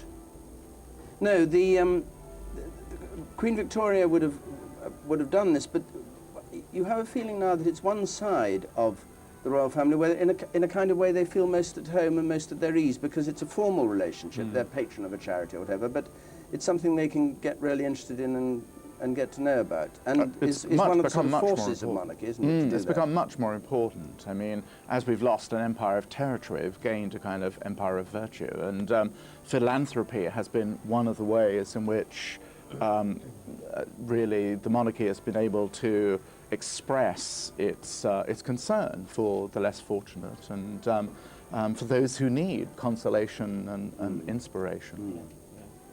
I think you got the sense with the Queen Mother's involvement, she didn't do it because she felt she had to do it. She did it very much because she cared about children. She was very, very taken with the work that the Children's Society does. When you consider that we were dealing with children who ran away from home when we were founded 121 years ago, and we're still dealing with children who run away from home in 2002. She was very passionate about the provision of childcare through the Children's Society. And we're now looking down at, these words are so prosaic, aren't they? The Chiswick flyover, for goodness sake, and the M4. What a terrible route to Windsor. But crowds here there are, even in this strange, anonymous area of London. Can we...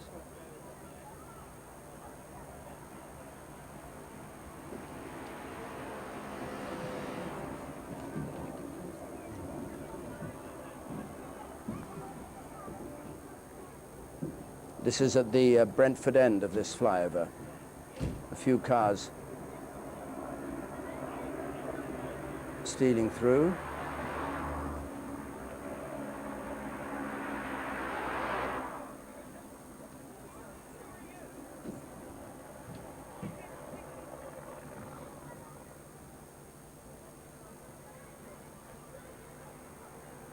And the destination of this cortege, which we're waiting for here, is to go through the little village of Datchet on its way to Windsor, and there too crowds are already assembling.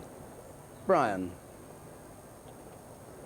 And this is the old way into Windsor, the way that the Queen Mother always came home, effectively the back door into the town. And as we thought, once the service finished on television, I think people have been watching a fair amount of what went on.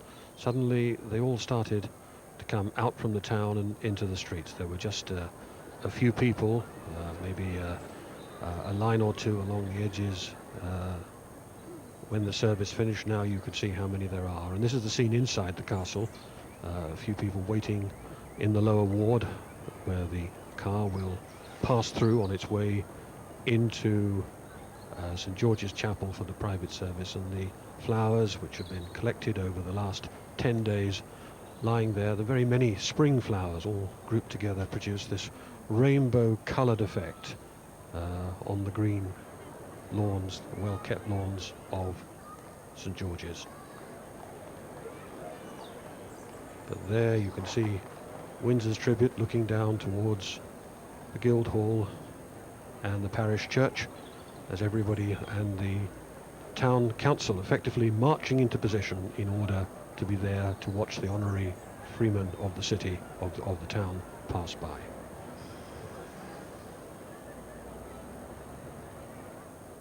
Well, we will catch up with the cortege again later on, but I'm glad to say we've now been joined by Dick Francis, the former jockey and author and friend of the Queen Mother. It wouldn't be a proper send-off for the Queen Mother if we weren't talking horses a bit, would it? No, I don't think so, David. And everybody always asks you about Devon Lock, which we've seen over and over again these days. Did you talk to her about Devon Lock and that Grand National of '56? I have done in the last 42 years or so. We've talked quite a bit about it, and I think she was the most wonderful person in defeat, because it was terrible for her. It was terrible for me too, but I've got over it now. What was it like in the Abbey this morning? Because you, of course, were in the congregation there. Yes, it was very quiet. It was cold, actually, and but everyone, I knew so many people around, and you'd smile at them. You couldn't do anything other than smile, really. Have you been surprised by the reaction to her death? Because many people No, I haven't been, I think. I haven't been surprised. I thought, she was a mother to everyone, and it's just like your own mother going, really. And I think everyone wants to pay tribute to a most wonderful person. What would you single out as her particular characteristic? I mean, if you were asked a difficult question like that, how would you answer it? Well, she's the most motherly person to everyone, really. She is. Motherliness, yes, is what you'd say. And she had a wonderful sense of knowing who people were. She didn't need to be reminded that I was Dick Francis or my son was Felix Francis or something like that. It really was wonderful. She knew everyone. And in character, when talking to people, acute, sharp, quick-witted? Yes, she was. And I went to Newbury in December to Hennessy Chase, and we had lunch with her in the Royal Box. And then 4 days later, I went to the Injured Jockeys Trustees meeting at the Georgic Hotel in London. And she came in and she smiled. "Oh, here we are again." I said, "Yes, Mum, people will start to talk if we have meals with each other too much." But she had a very tease, really. I mean, she had a very good sense of humour. Cortege still on its way. And why did she prefer going over the Styx to the flat? Well, I think she liked the people who owned horses and trained horses. They were probably quite a bit more natural than the people who only go on the flat. After all, you can't make any money at owning race horses, and people, you know, they weren't in it for making money like a lot of people are. I'm afraid that on the flat a lot of people are out to make money, and she loved it, really did. And she would go to Cheltenham or Newbury races. She'd be walking around without anyone attending to her, really, and you know, people would smile and say hello, and women would curtsy, and she loved it. And I consider myself very lucky to have been asked to ride her horses, and I only wish I could ride more. Old age prevents that, though. Dick Francis, thank you very much. Thank you, David. Thanks for coming in and talking to us. Not at all, delighted. Queen Mother liking steeplechases, the Irish Guards. It builds a picture of somebody with a fairly robust view of the world, doesn't it? Yes, absolutely, full of gusto, liking a challenge. Well, there's a difficult question I wanted to ask you. What do you think the effect on the monarchy in this country will be of both, on the one hand, the death of the Queen Mother, the loss of that kind of character we've been talking about, and on the other, of this great sort of outpouring of emotion that we've seen over the last 10 days? Well, I'm sure they'll want to capitalize on it in as much as they can. But it's a tough thing. The Queen Mother, as we've been saying many times, was very good at both dignity and familiarity. And that partly came from the fact that she wasn't the sovereign herself. That was the role which Churchill rather brilliantly counseled her she ought to embrace, that she had the possibility of softening the edges of the monarchy because she wasn't trapped inside its more stern forms of protocol. And it's going to be quite tough to do that. The maternal figure now, of course, has to be the Queen herself. But you can't play quite the same role by virtue of being the Queen. In other countries, there is a solution called abdication. In Holland, Wilhelmina abdicated to Juliana, who then abdicated to Beatrix, precisely to provide a motherly role in the country, the Netherlands, which loves motherliness too. They're going to have to find some sort of way to have this gentler face. Abdication presumably being ruled out. I don't think that's going to happen this year, anyway. This year, anyway? So I don't think this decade. This decade. Ever, you're trying to say, David. You're probably right. All right. Well, let's now go from here at Westminster to the final destination of this journey today, to Windsor Castle, and join Brian Hanrahan. David, Windsor, this grand castle that dominates the skyline, has always been a favourite place for the Queen Mother, but it was her private place. It was somewhere where she went to get away from the public eye and the pressures of state, and it's where she'll be brought today to be buried. But it wasn't the castle particularly that attracted her, it was the Royal Lodge in the grounds, and it's here that she died 10 days ago.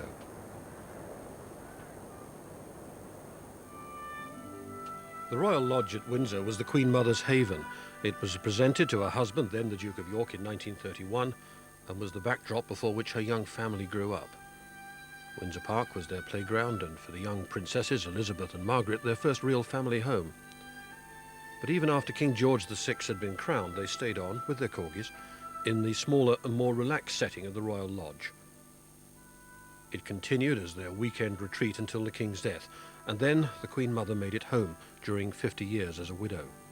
A glimpse inside shows that little has changed in half a century. The drawing room still has 2 desks, his and hers. The King's desk has been kept much as it was when he died.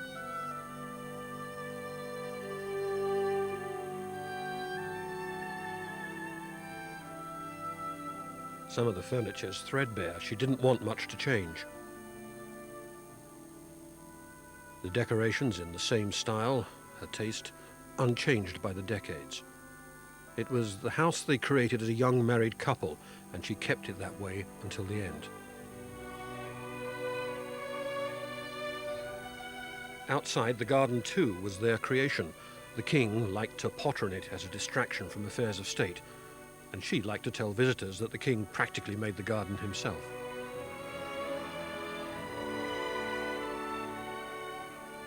In one corner there's a burial plot for the corgis, and the king's garden tools are meticulously preserved in the garden shed. It was here that she returned after Princess Margaret's death and stayed until her own, a place of memories and might-have-beens, and of the life she lived before becoming a queen.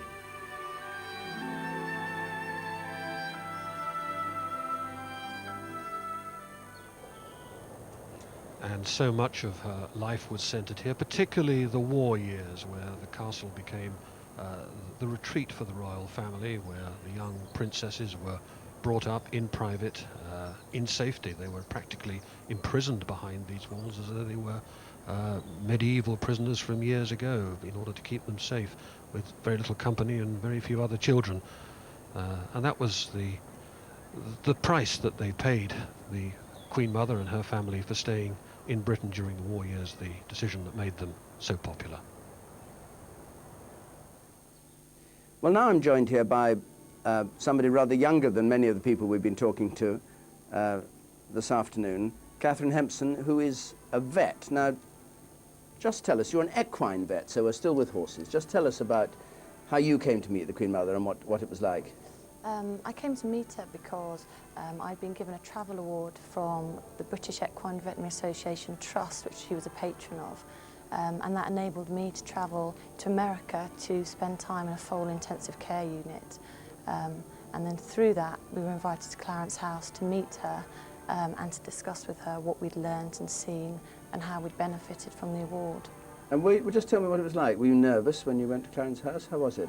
I was very nervous, Were but you? as soon as we were there, everyone made you feel very friendly. The corgis made it seem very homely. Some people say the corgis make it seem very dangerous, but I... Well, no, they didn't scare me, but... You didn't get a nip on the ankles? No, certainly not. They were very well behaved. Yeah.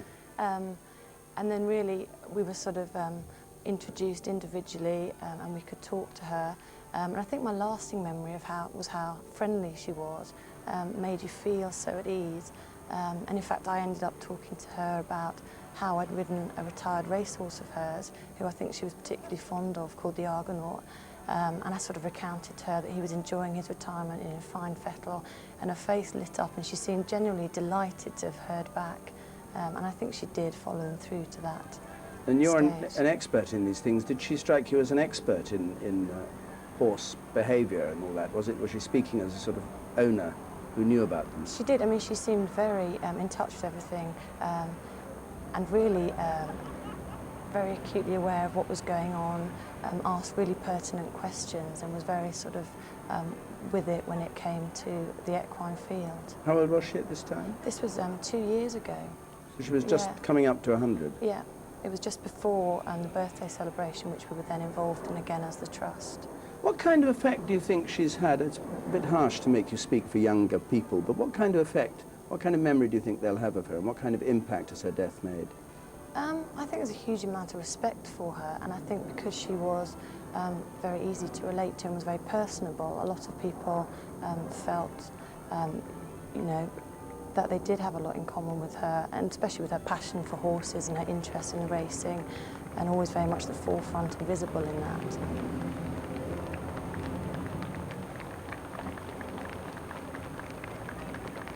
Cortege is now just reaching the north side of Heathrow Airport.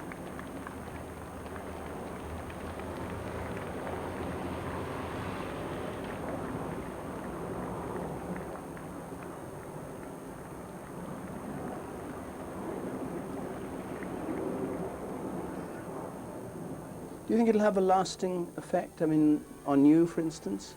It certainly will on me.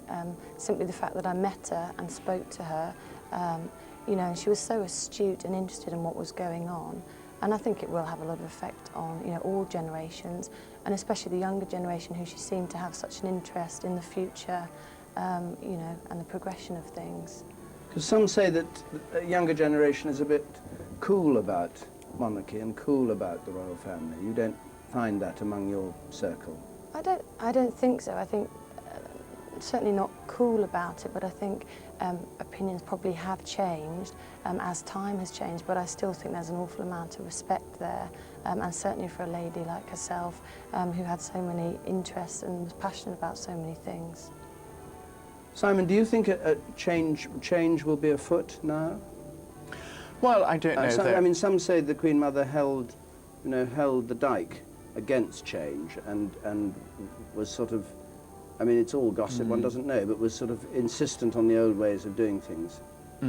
Well, I don't know. There is talk. The Fabian Society produced a paper, for example, recommending that the Queen not give the speech to Parliament and chipping away at the prerogative. But I don't know. Today is not a day when one sees any particular support in the country for that kind of thing. There is something actually rather fine and eloquent, actually, about the Queen delivering the opening Parliament and delivering the address representing the views of the government. It suggests not that she is the mistress of the people, but the servant of the people.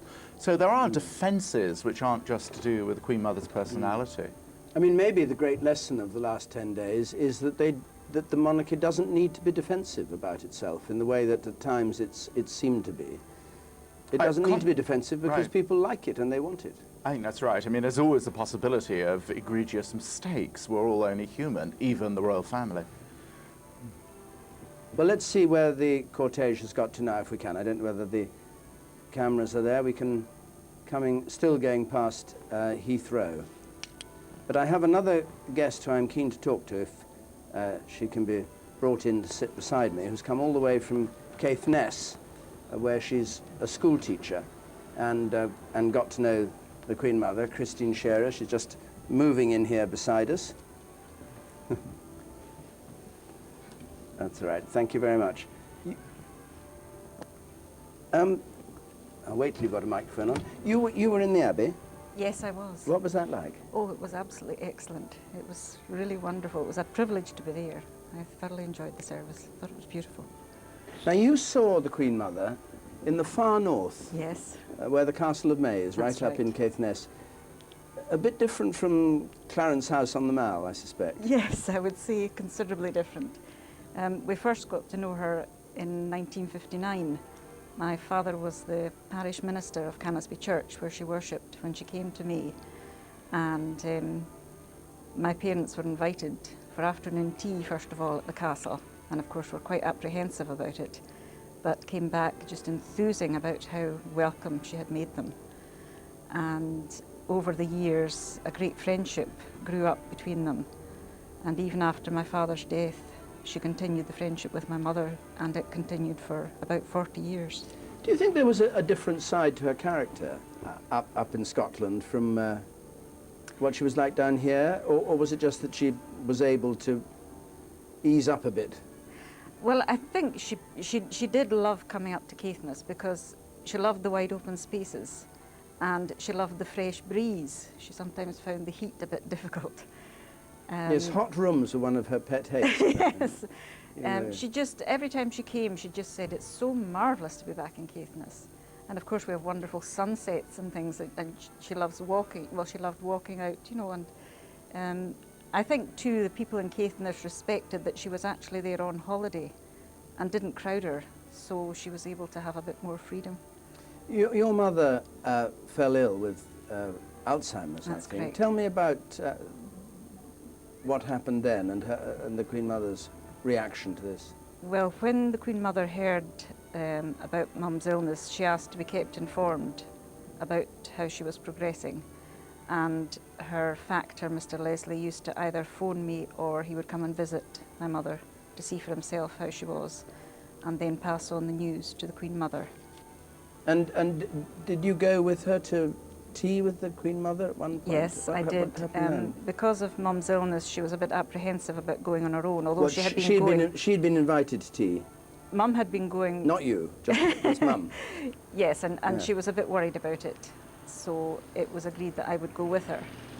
And we really needn't have worried. The Queen Mother was just so charming as always and made Mum perfectly at ease.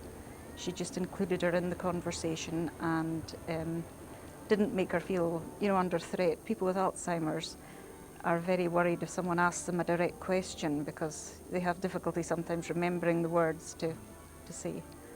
But it was just so relaxed and informal, and I think my abiding memory will be of the Queen Mother herself pouring out our tea at the age of 99. She wanted to do it herself.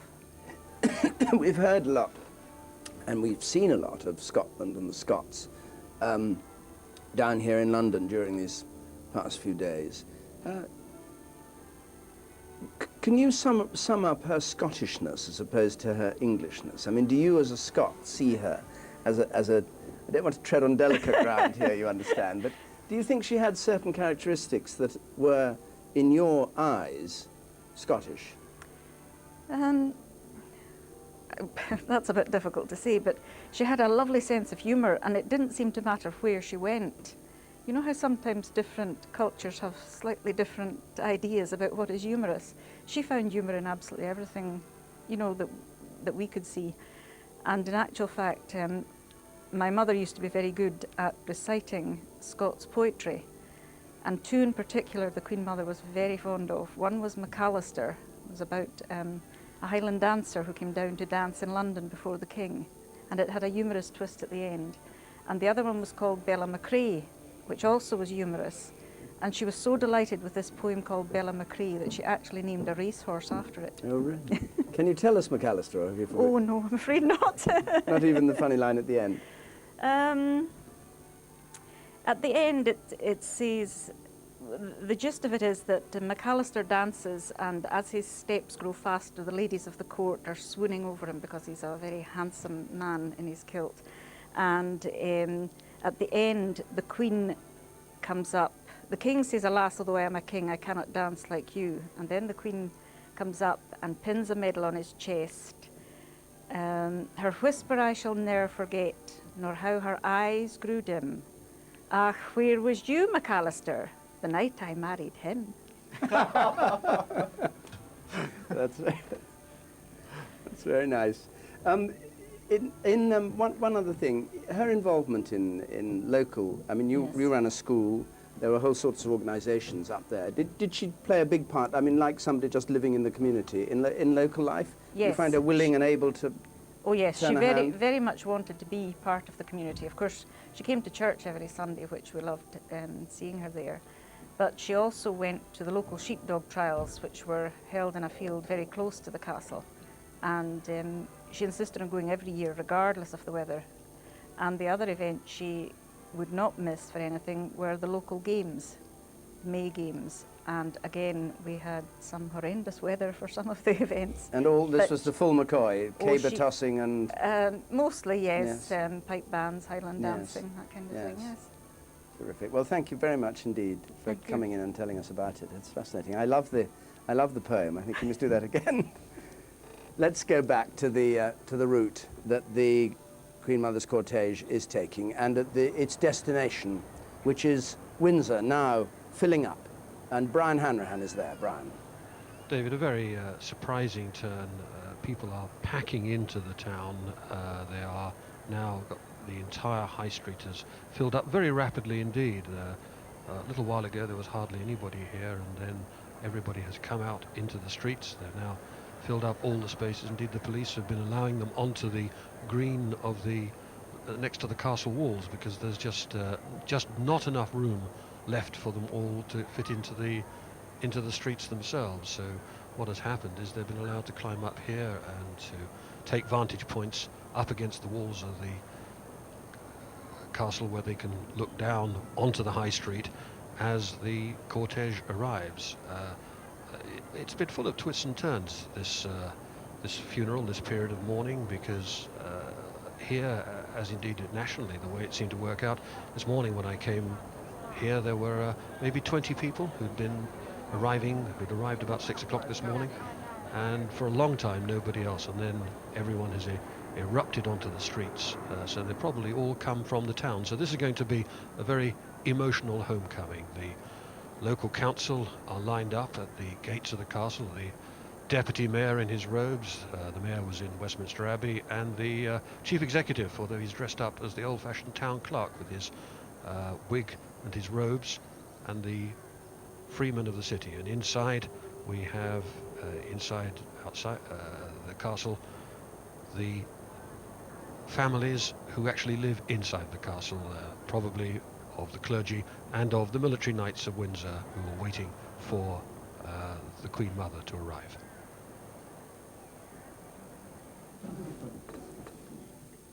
And now, passing by Heathrow to the northwest, having gone past the main parts of the runways, and still people who've come out onto the streets.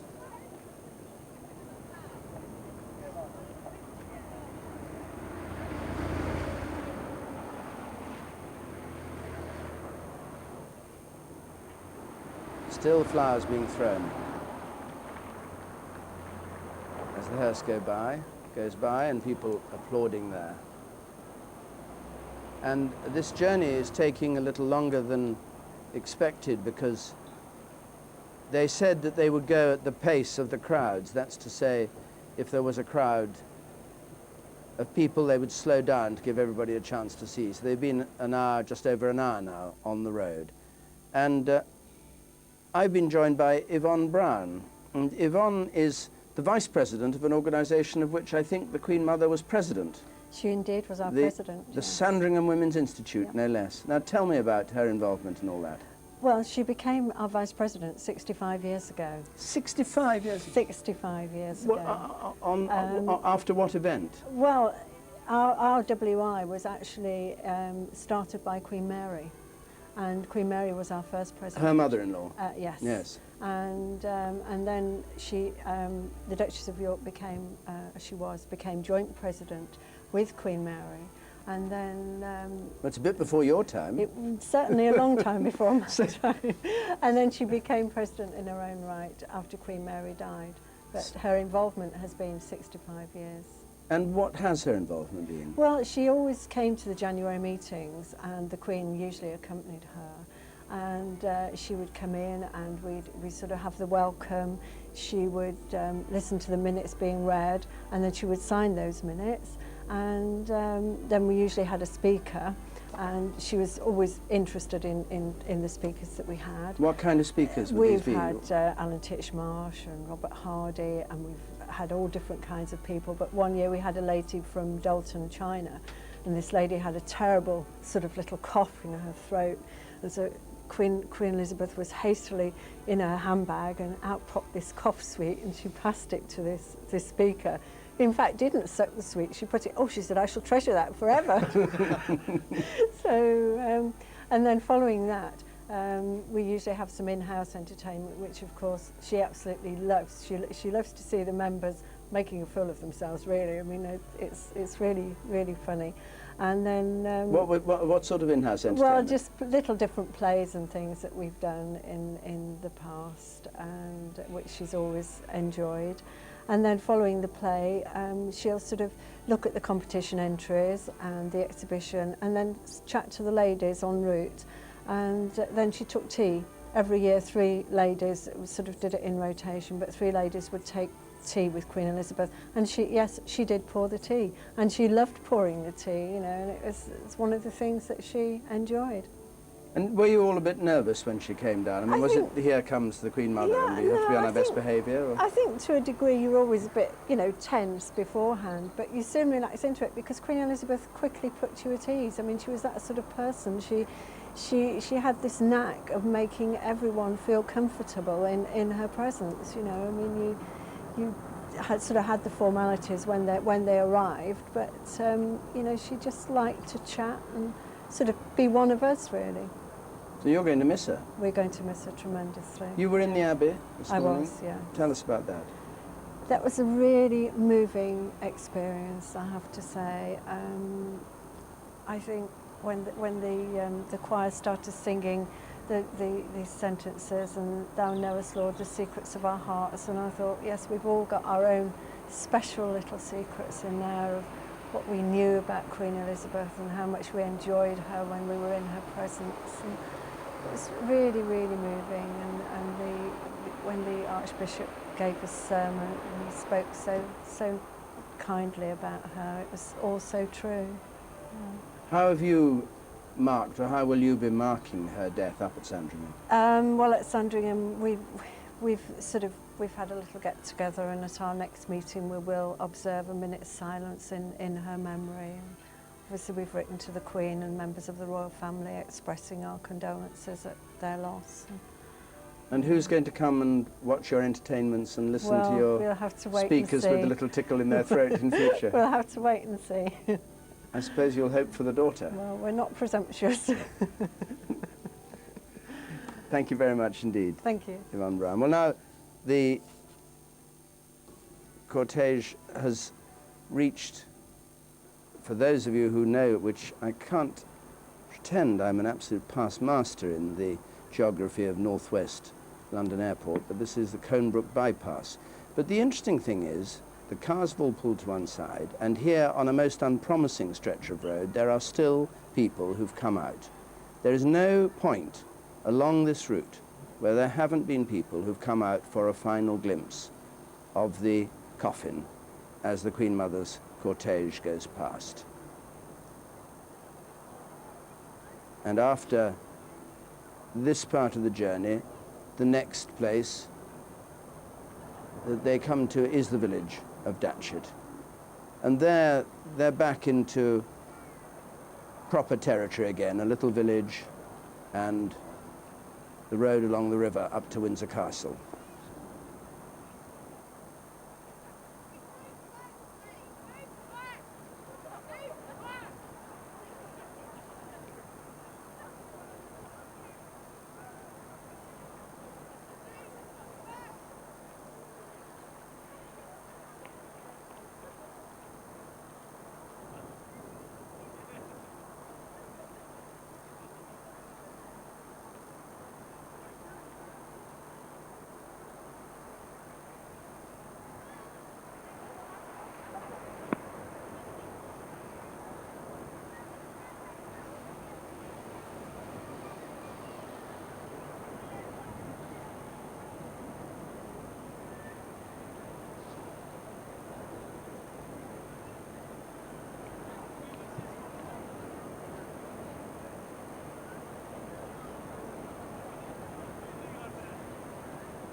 Well, there's not long to go before that cortege reaches Datchet. While it's on its way there, I've been joined by Bob and Doris Ling, who worked at the famous Maltings in Snape. The theatre and the music festivals up there are world famous. Doris, you tell me your memories of the Queen Mother. Well, we were so lucky to have been at the concert hall when we were, because the Queen Mother used to come down and she used to go to the concert. And I particularly remember one afternoon when she was there having tea, and we all were there chatting away, and she was going out towards the door, and she got right to the door to go back out, and she saw us and she came right back and she said, "Oh, hello, my dears, I'm now off. Haven't we had a lovely day?" And I didn't feel the thing was finished, really, because I wanted to feel I wanted to kiss her like your auntie going, you know. So, and then we went to St James's Palace to a concert, and we had a meal, and we sat near the Queen Mum, and we had to leave at 10 o'clock, we were told, and we didn't want to go because we was enjoying ourselves. It was really lovely. And then we were told we mustn't go till the Queen Mother leave. And we sat looking at her table, and every time she laughed, we were so happy because we thought, well, that meant she's enjoying herself and she won't go. And we stayed ages after when we should have done it. It was glorious. And did she did leave in the end, did she? She left in the end. We had to go home. Bob, what are your memories of her? Well, my fondest memory, I think, is when the Queen Mum come down to open the Britton Pears School for advanced music students. Benjamin Britten this was, and Peter Pears, yes, the composer and the singer. Ben had died then, but Yes. Peter was going to show the Queen Mum around the school. And the first question she asked Peter after they'd done the opening ceremony was, how did they build the lovely arch roofs in the school? Well, to ask Peter, a singer, something about bricklaying, I mean, he was flummoxed more or less. And he told me afterwards, he caught me out the corner of his eye and he said, well, Bob knows all about this. I'll walk around with Bob and you follow us. Come on, follow Bob. And off we went together. And it was just fascinating, really. And the cortege is now just approaching the Queen Mother's reservoir, sailing these huge reservoirs that are to the west of the airport, which you fly over, and the M4 busily in the background there, while on this side, the Great West Road, which is separate from the M4 here, it turns off, it goes towards Datchet. Again, people throwing flowers. What do you think, then, her great sort of strength was? We've heard people talk endlessly about her putting people at their ease and being interested in them. What do you think it was? Well, I think it was our generation, don't you, really, that we were also much more free with our affections, kissing, and I think in the olden days that things were very much more natural, really. There wasn't the tension, and you had this ability to laugh and enjoy yourself, and I think she was blessed because she'd got that inside her. Some have and some haven't, and I think the Queen Mum was a wonderful person. That her goodness and her happy nature came through all the time and made you feel as if you was, when anyone else said to you, well, I met the Queen Mum, and you thought, no, she's mine, you know. Everybody, no matter who you talk to, they all seem to think that the Queen Mum belonged to them, you know, I think. What do you think that the secret was? Well, she was really interested in the olden days. I mean, at the Maltings, she was interested in the continuity of everything. I mean, like my dad worked at the Maltings, my grandfather, great-grandfather, as most of the people in the village did. Well, before it was ever a concert That's hall, right, when it was a working Maltings. Maltings, yes. And it was like a mine closing down, of course, when it closed down. And what she asked me, she said, were there nicknames? She seemed interested in, and I said yes. And one came to mind at that moment. I said, a dear man, we used to call Jolly Fred. And she said, a happy man. I said, no, he never smiled. And she laughed. There's quite a lot.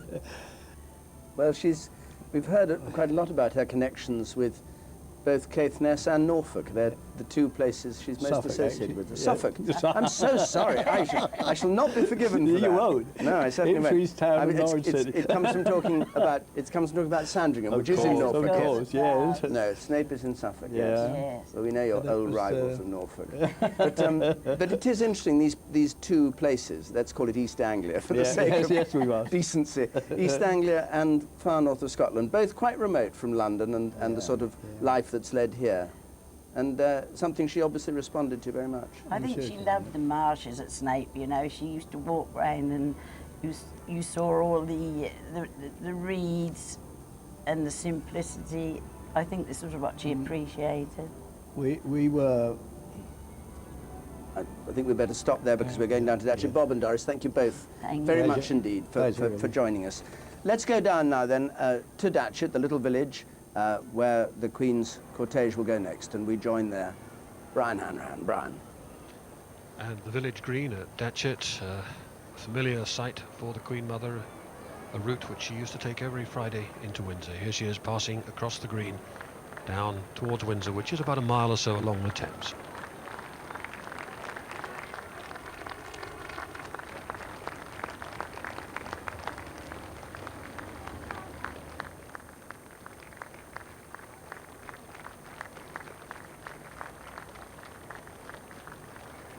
And down the high street, across the level crossing being held open for her. And as it gets down to the end of the road there, they meet the Thames head on. And now there's no longer a bridge, no longer a ferry, so they will turn right at the end of this road and start on the Windsor Road. They're on now.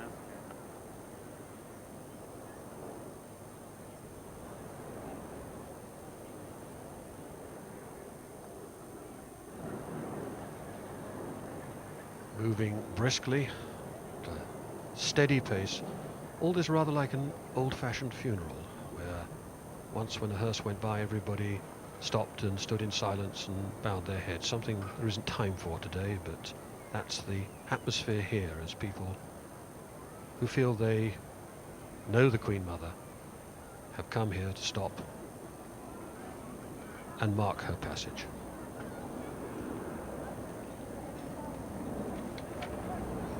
This is the long road running along the Thames, a mile or so. And this is where you get your first glimpse of Windsor Castle if you're coming on this, the back route into Windsor Park, just across the other side of the river.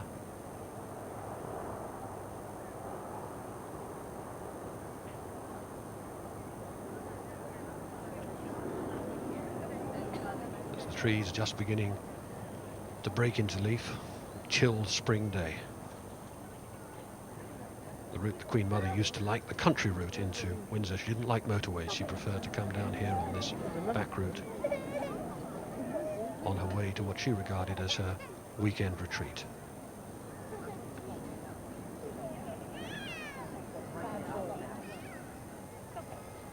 Windsor, which was always the secure base out of the public eye, where she could rest and bring up her family and retreat from public show. And some would say that it was the image she fashioned there of a family with high moral standards and great personal charm helped effectively to rescue the House of Windsor from the difficulties it got into at the time of the abdication. Over the Victoria Bridge, across the Thames, and now they're turning into the recreation ground. Some people standing here, rather chilly open space on this April afternoon, and in the distance there's a glimpse of Eton, one of the Queen Mother's favourite places. Came here back in the first decade of the last century to see her brother Fergus, who later was to die while serving with the Black Watch in the Great War. And until recently she kept her engagements with Eton boys. She had a group of them there about a month ago. One of her last public engagements was a group of boys from Eton, and she was, people thought, beginning to recover from the cold and the infection had laid her down over Christmas, but it wasn't to be.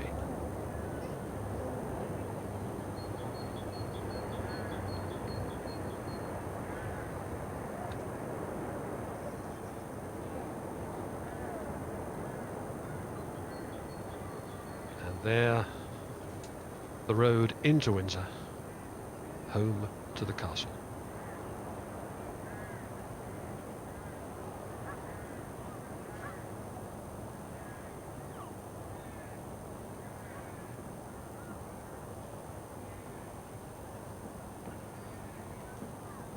Waiting for her at the edge of the town, the beginning of the crowds of people who've built up here during the last couple of hours after the service finished in the Abbey. They've spilled out onto the streets, waiting to welcome the Queen Mother back to her home.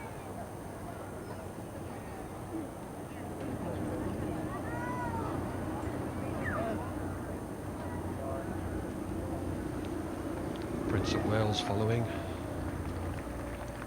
Some comfort to see this warmth being shown to his magical grandmother, as he described her, riding with the Earl of Strathmore, who is the head of the Bowes-Lyon family, 2 family members coming with the coffin.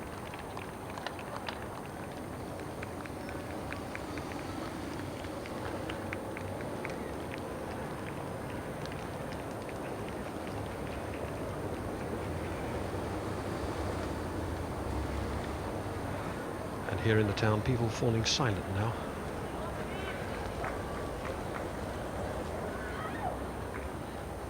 Quite a restrained, quite a Queen Motherly reception, one of dignity.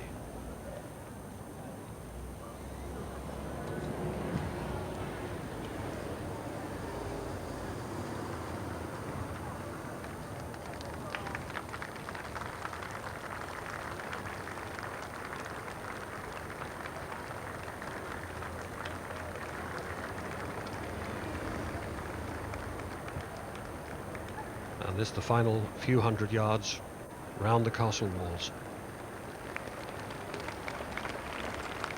Past this extraordinary turnout of people.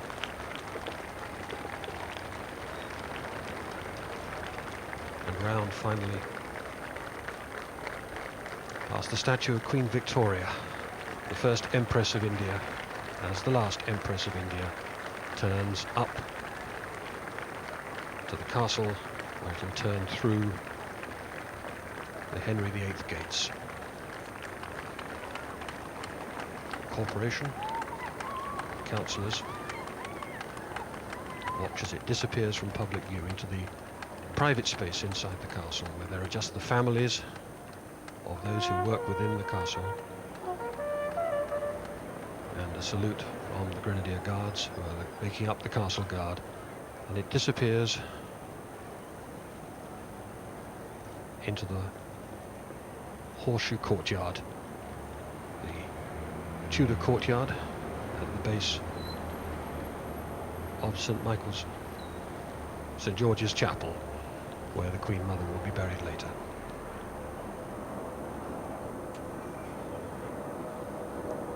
A very swift, a very private departure, and the gates close,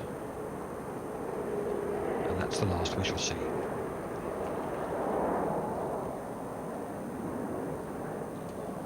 Burial service will be later inside the chapel with just the family in attendance.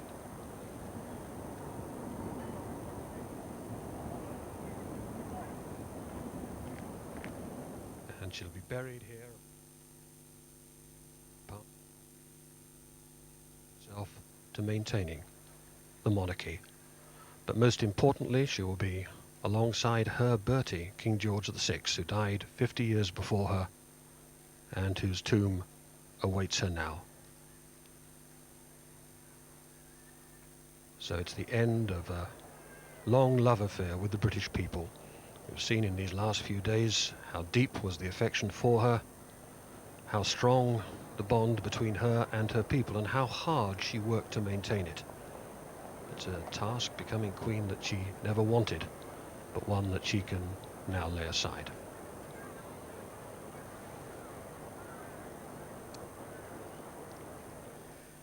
On an April day, 79 years ago, her wedding day, young Lady Elizabeth Bowes-Lyon, spontaneously, as she entered the Great West Door, placed her bridal bouquet on the tomb of the unknown warrior, buried in Westminster Abbey just 2 years before.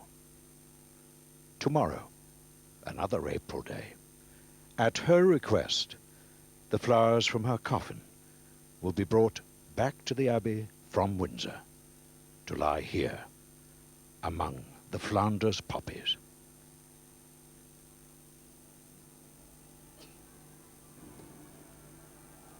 And so the service of the funeral has come to its end, the coffin in Windsor Castle. With the death of the Queen Mother, the royal family's lost a much-loved member. But I think the monarchy too has lost something, the strength of having someone in its ranks who came from an earlier age, who in all the tribulations of recent years stood, as we've heard today, for different values, and as they faced the uncertainties of the 21st century, they'd be forgiven if they felt perhaps a little lonely without her reassuring presence. From Westminster, good afternoon.